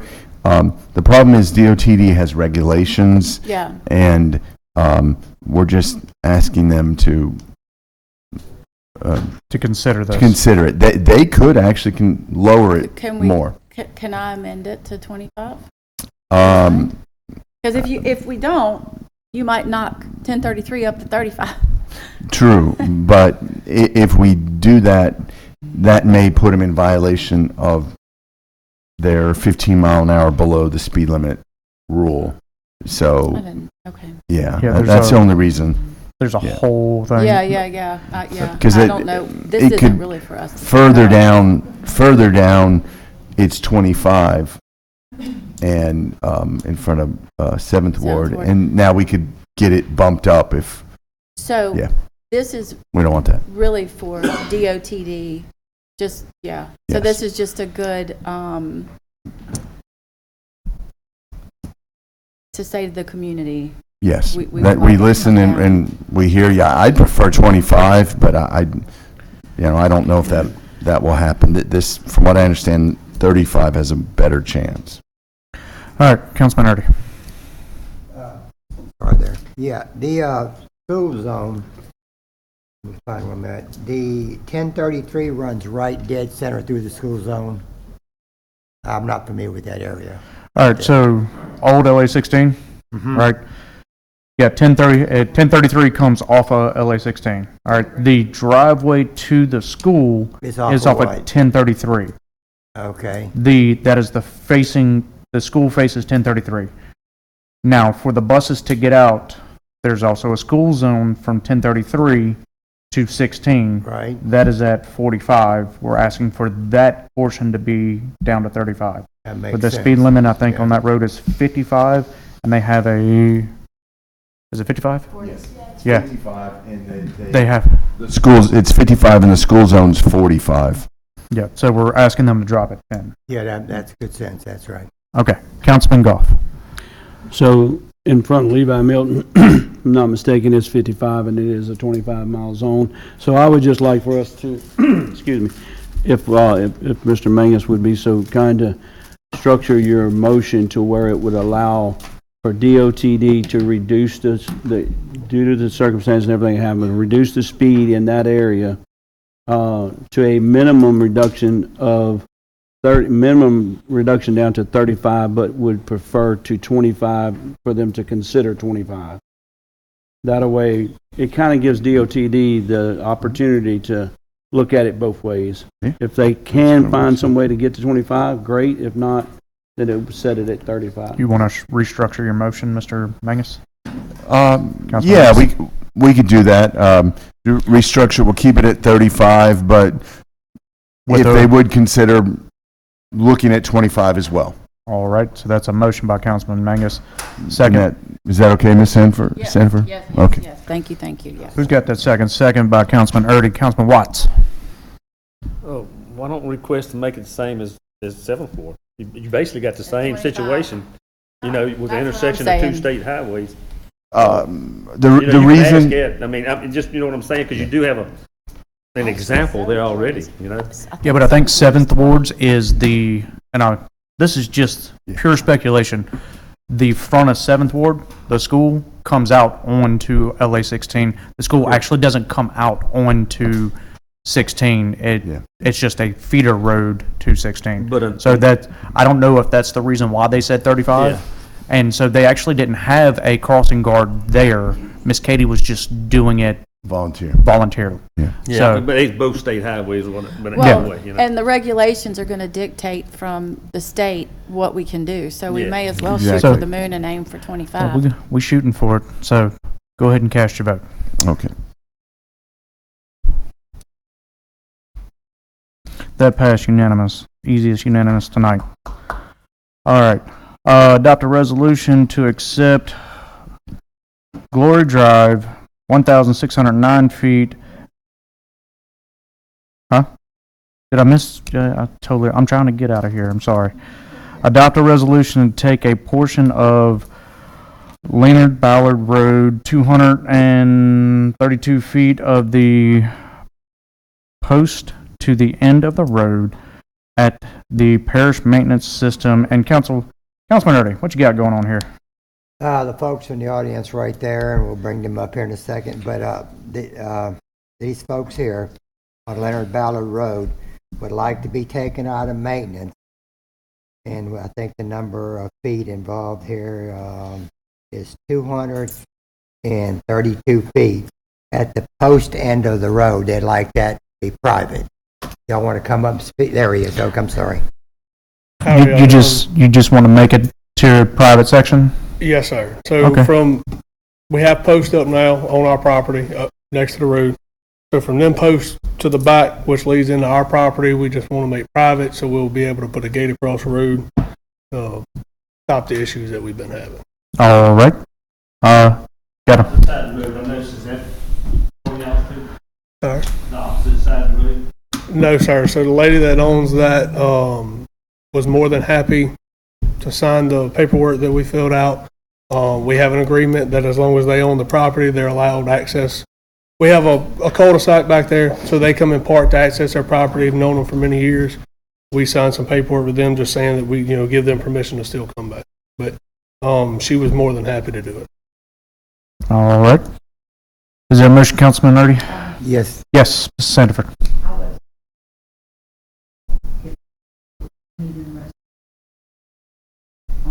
I just would, we've reviewed it, the only issue would be the parcel.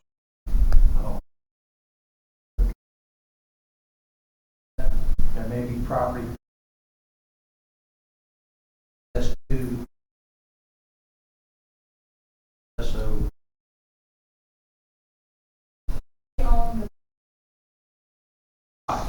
That's right, Miss Sheila. So that was something that we spoke with Miss Sheila. That was, she asked to make sure that they would have access to that. So the agreement's already been made and we have documentation that she signed and we also signed saying that we would allow them access back there. I guess I don't know that there's a deed title for that road. Correct? No servitude showing on any plat.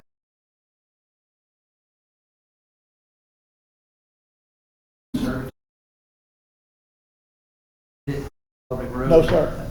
No, sir. Well, that's what I'm asking. I don't know. No, sir. There is, all right, we've lived there. I need your name and address, sir. I'm Joseph Ballard.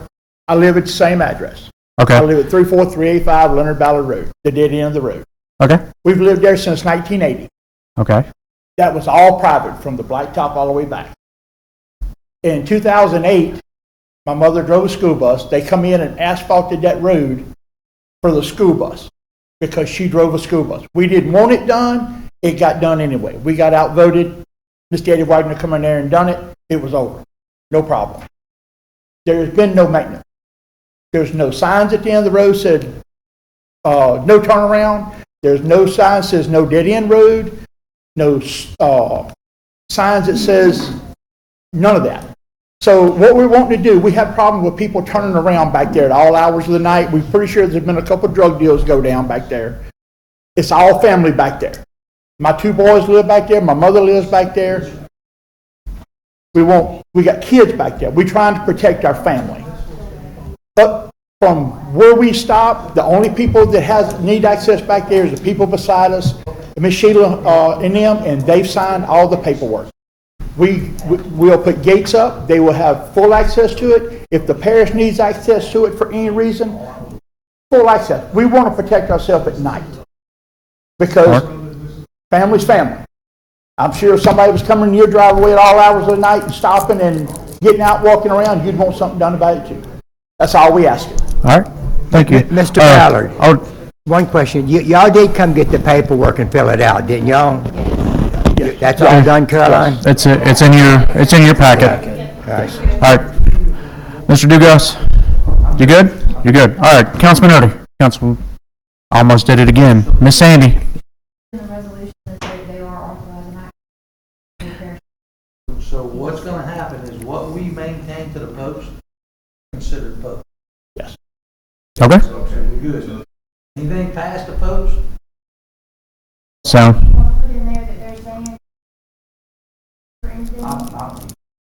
All right. All right, Councilman Erdy. I'd like to make that motion. Got a motion, second by Councilman Shavers. Cast your vote. All right, that passed with 8 yeses, 1 no, the 1 no being Councilman Watts. Thank y'all. All right. Now we on 26? 26. All right, adopt a resolution to accept Glory Drive, 1,609 feet as a Class D road located in Council District 8. Councilman Coates? Yes, the residents have made that request, and under the understanding that they've sent in all their paperwork to make that happen. So I'll make that motion. Got a motion by Councilman Coates. Second? Second by Councilman Watts. Cast your vote. Yep, Councilman Goff, got a question. Don't cast your vote yet.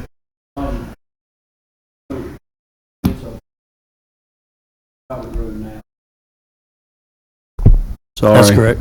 It's a private road now, and so as I understand it, one person can stop this, and we can end up, I just want to make sure that something is signed. Yes, if it's by private all road, one person, one individual can stop that from going public. That's correct. But you have something signed by all individuals Yes, that states that it, you know, that Yep. they are all okay with it. that's correct. Okay. No, that's fine, as long as you got it, I'd like a copy. Okay, thank you. All right. Cast your vote.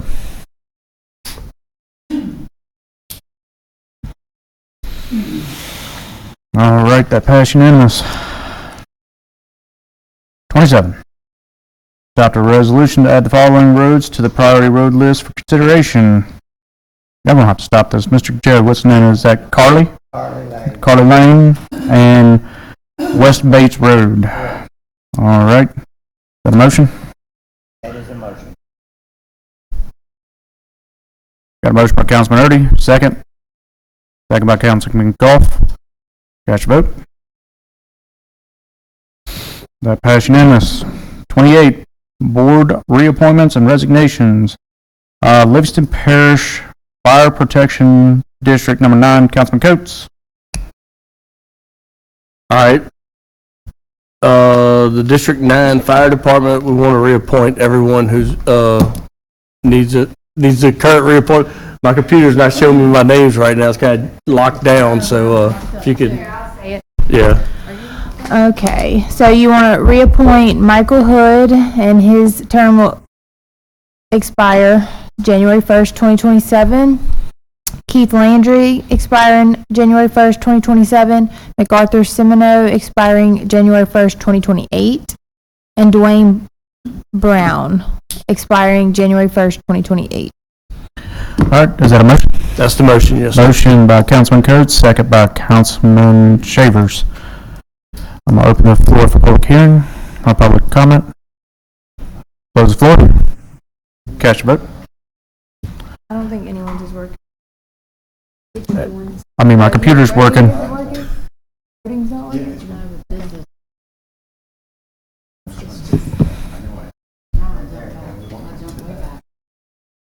All right.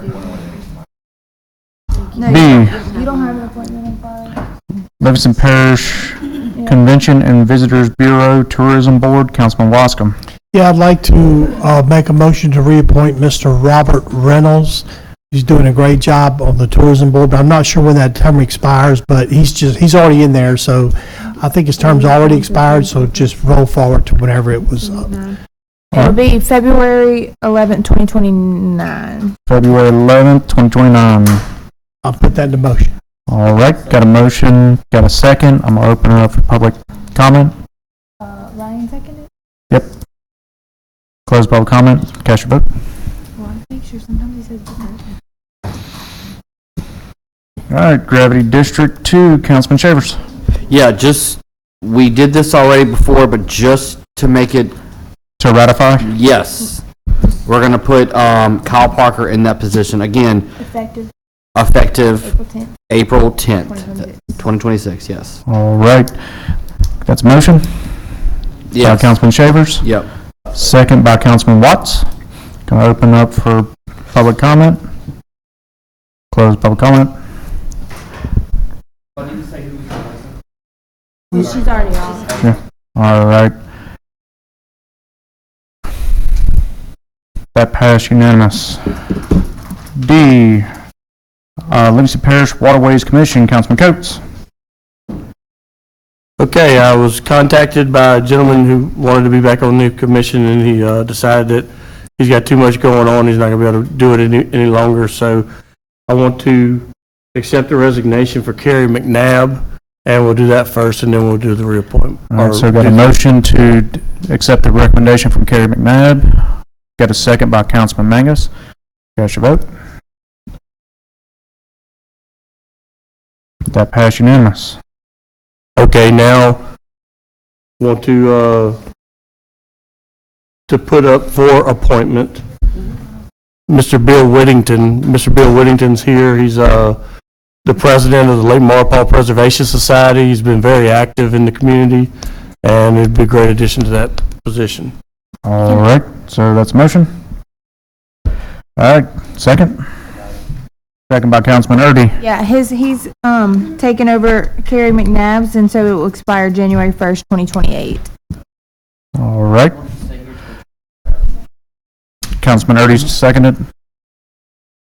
Can I open it up? The floor. Close comment. Cast your vote.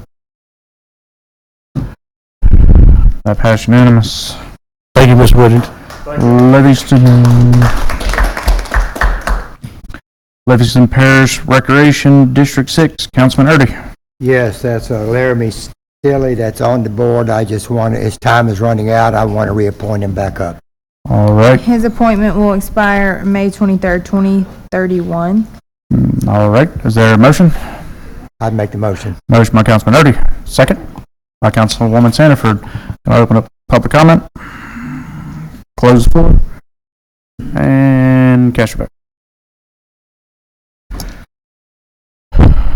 That passed unanimous. F, Livingston Parish Fire Protection District 5, Councilwoman Sanford. It's just an appointment. Tony Sibley. So He's, I have to say this is, the appointment expired in January.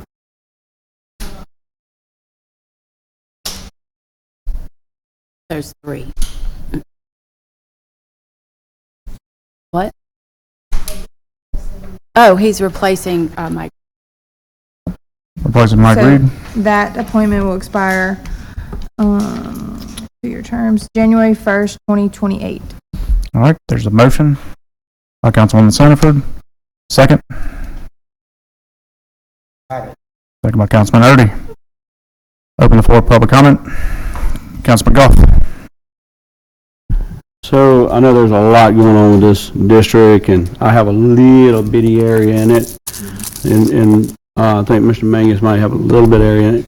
But one of the things, I don't know how it's got this way, but one of the things that is very clear to it, and I mentioned to Mr. Wascom right before the meeting, that basically your entire district almost is in District 5, and you have no appointment, right? One appointment. So you have 3, he has 1, and then the other one is at large, is that correct? I have 1. You have 1. So I'm just not sure how we got to the point to where we have 3 and the person that has the majority of the area only has 1. My personal opinion should be, it should be 2 and 2. Mr. Mangus and I, we go if we need to go, but I think Billy has a decent amount of area as well. So that's just a thought process from my standpoint. Are you willing to give up 1 appointment to Councilman Wascom? I've talked about this with Councilman Wascom, and not at this time. This is not at this time. I mean, it doesn't matter. I'm just saying, Yeah. from my standpoint, representation, et cetera, Right. that that the people in that district, you know, and the representation, the way it breaks out. I mean, that's kind of just the way, I don't know how it got to be 3. Yeah, I don't recall having that conversation, and I don't necessarily think we should be taking any action on that tonight. I'll get with you if that's okay. Give me over the next couple of weeks, I'll get together with you and we'll just talk about it. So I don't want to discuss this openly, but we need to make an appointment tonight. I can discuss it with you after the meeting, but it's very important. I wish that you would have called me. I sat down and looked at the districts, and that's what I come up with. I wish you would have called me. You know, I'm a busy person too. You know what I'm saying? Can we pause the meeting for just a minute? I don't know what the rules are with that, but I need to show you something extremely important. That doesn't have anything to do with It this does. as far as the appointment. It absolutely I'm just does. saying we need to look at it and decide if the representation needs to be, you know, The changed board out. can't go without an appointment. Pass that down. It can be stayed month to month. I don't know what the issues are. We can go month to month. I'm just saying I don't know what the issues are. Can we come back to this item? He called it out, so.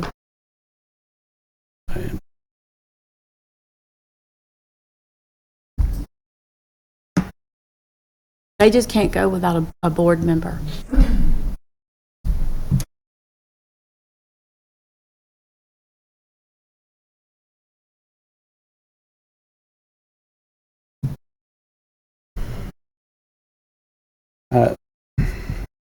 I wish you would have called me.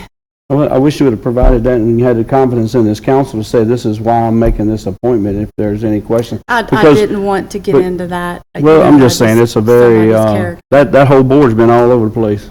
So I I agree. think the more information that we have on it, the better off we are. So, I mean, that is what it is. Open meetings just went down. Are y'all ready to cast a vote? Or do y'all want to, what y'all want to do here? Did we? Well, let's ask the attorney.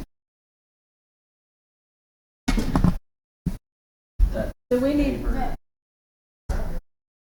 Yeah. Good. Yeah. Well, this paper right here, can I have that piece of paper? That needs to be, that's public record. It's going to have to be. Gonna what? If there's been a paper that has been passed down the line, it becomes public record, right?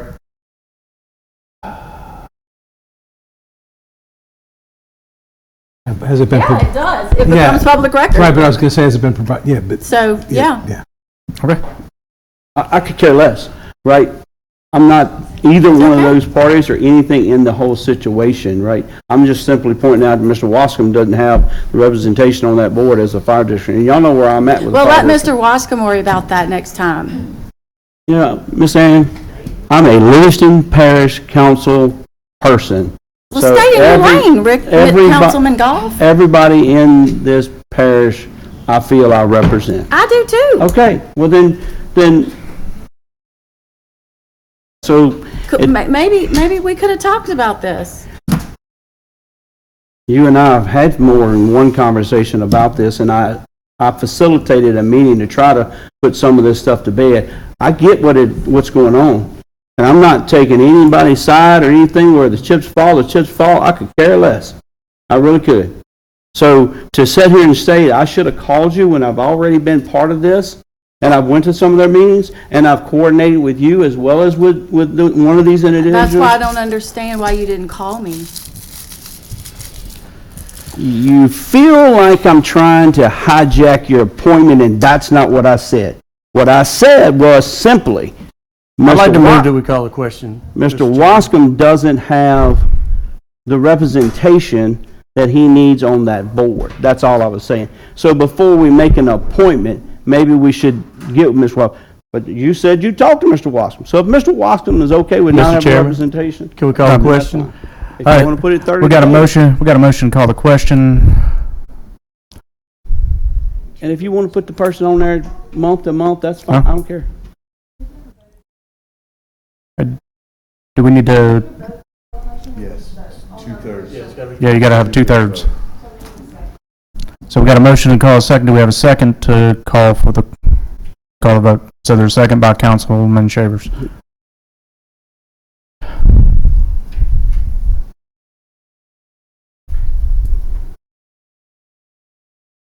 All right. Does the whole council need to see the?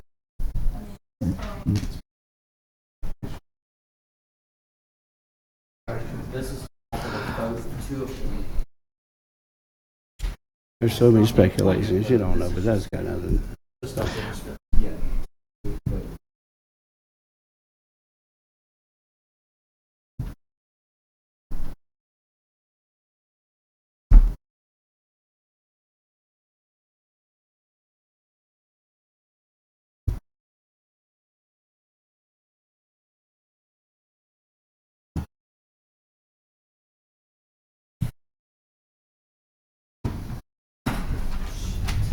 I am not trying to hijack your appointment, right? I voted to call it to the question, right?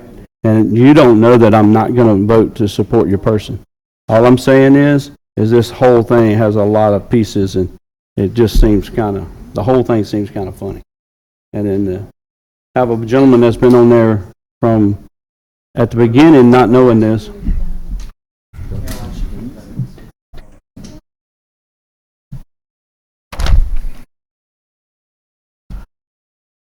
All right, Councilman Watts and Councilwoman Sanford.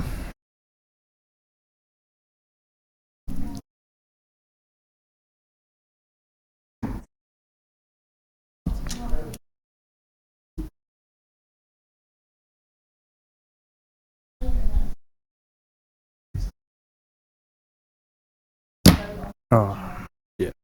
Mine just froze too. They all just went down. Miss Sandy, call the vote. Oh, wait, there it goes. Call the question. We can't vote that way. It came up on the screen. But you already voted, right? Yeah.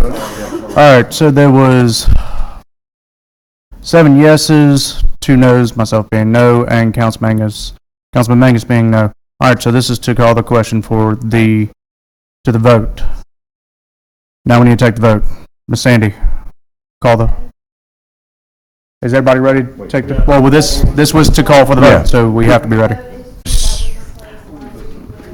This is voting on Tony Sibley. So this is to remove Mr. Reed and... He's expired. This is to appoint Tony Mr. Sibley. Sibley. Okay. All right. His term is expired. He's 30 days, apparently. They're all out. Miss Sandy, call the vote. Mr. Taylor? No. Mr. Mangus? No. Mr. Coates? Yes. Mr. Watts? Yes. Mr. Wascom?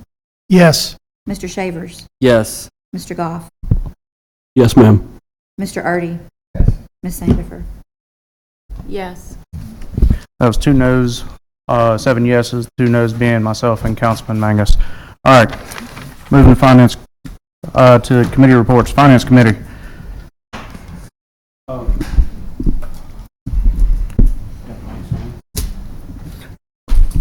No, the system's going down. No. Oh, okay. It was just one too many, Mike. Finance meeting is going to be on the 28th, and we will start having it. We will start having the finance committee. Yeah, at the end of each. What is that? The 4th Thursday or whatever it is. The last meeting of the month, we'll have the finance meeting right before the council meeting each month, and then first So one like is going to be 5:45? Yeah. 5:30. 5:30? Yeah. All right. And the first one will be on the 28th. Okay. Infrastructure? Same thing. We are going to set out dates and send it out so everyone will have it. Okay. Ordinance Committee?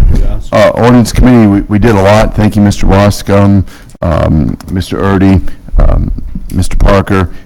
Worked really well. We're going to try to set up one for next week. So I'll just be prepared. Thank you. All right. District Attorney's report. Nothing to report. All right. Councilman comments. Councilman Wascom. Yes, I do have a quick comment. I just heard that I believe in Denham Springs, a Denham Springs police officer who rides a motorcycle just got in a wreck and they're going to the hospital. I don't think there's so that's all I know. There's going to the hospital. I think it was released on Channel 2 or something like that. So just letting you know and keep them in your prayers. So that's really all I have to say right now. All right. Councilman Coates. Yes, I'd just like to everyone to know that we had a really good event speaking about information regarding CCS at French Settlement High School gym. And I want to say that I'm kind of required to say this. French Settlement High School and the Livingston Parish School Board did not endorse this event or have anything to do with it. So they wanted me to make sure everyone knew that. So I'll tell you, we had a great crowd that showed up. We were able to inform them of a lot of different things that they were unaware of. And I would encourage anyone to come to any meetings that we may have in the future, because we will have more, because it's very important. We have a lot of lines that are going next to schools, and these kids are not going to know how to deal with anything. They're not going to see it. They're not going to know the teachers. It's not fair to them. They're not going to know what's going on. But just get yourself involved in it and learn what's going on and learn what you can do to get engaged. All right, Councilman Shavers. Yeah, I just want to say congrats to the all Livingston Parish graduates, high school graduates. In Watson, I don't know if y'all drive through there, but they've got all of the graduate signs in the median, basically just celebrating that they graduated, and so I just want to congratulate them. Councilman Erdy. Huh? Oh, it's got to be at least 200. You think? Yeah. Oh yeah, they're packed down the median. Yeah. Councilman Erdy.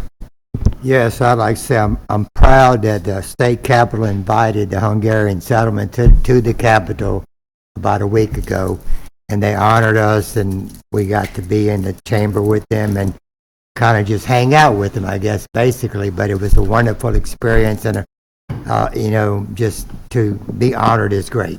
Okay, thank you. Councilwoman Sanford. So I have several things to mention. The first thing is, I know everybody knows full well about the tragic loss of Miss Katie Wells, and just to keep her and her family and the community in your thoughts and prayers as the whole parish grieves this tragic loss. The second thing I want to bring up is I met with Parish President Delat today regarding Hill and Hood and Dubin Road at Ashland Place. Gravity Drainage was there, DPW was there. We had a great and very productive meeting, and we are moving to clear some major choke points, and we hope to get it moving very quickly. A lot of people have been asking about this in regarding the 10 plus inches of rain that we received from Friday to Monday. I think we fared pretty well as to what it could have been even 4 years ago. So thank you to Parish President Delat. Thank you to Wesley from Gravity Drainage 1. Thank you, Robert Dugas, very much. Thank you, Kenny Wayne Housley, very much. I appreciate your hard work and your dedication so much. Thank you. Councilman Mangus. I would like to echo with what Ms. Sandifer said. Nick Ricards, Wesley, Killebrew, Gary Rhodes with Gravity 2, fantastic work. DPW, Kenny Wayne Housley, Mr. Dugas, President Delat. It was a lot of rain, and just all the efforts that they've done have made a huge difference. Thank you very much. Also, I wanted to say that the drainage, the cooperative endeavor agreement between the City of Walker, thank you very much, Mayor Jimmy Watson, and as well as the Parish President, Administration, and Gravity Drainage 5. It's a huge huge help to clean out the coyels. Next thing is I want to give a shout out to a government employee, Miss Ashley Wimberly at the state finances, revenue department, ethics. She was very, very helpful. Some of the councilmen and I went there to file paperwork, and the personal attention was amazing for somebody who loves her job, and just wanted to say thank you. Councilman Goff. I'm good. Ricky World is great. I don't think it's a whirl. It's a world. Councilman Watt. Yeah, we lost two gentlemen this week. One of them, Mr. Carlton Tooney Ellis, he was the principal for Walker for a long time. Very, very good. And Mr. Beverly Timms up in the Watson area. Man, he this guy up in the Watson area, he's on the gravity board. I think he helped us. I think he's one of the founders of the board. Great family, good people. Just keep them in your prayers and stuff. Thank you. And one of my oldest is graduating this year, and I know Walker's got over 500 kids graduating. So congratulations to all those. And yes, I have to go sit through that. They're holding it at Southeastern, and look, there was a post that came out that we're going to be getting our own convention center that holds 5,000 people, and so that's going to be awesome. So we'll be able to use that versus having to go outside this parish to go to such a big events like this. So it's exciting. But anybody else got a motion to adjourn? Got a motion by Councilman Shavers, second by Councilman Mangus. All in favor say aye. Aye.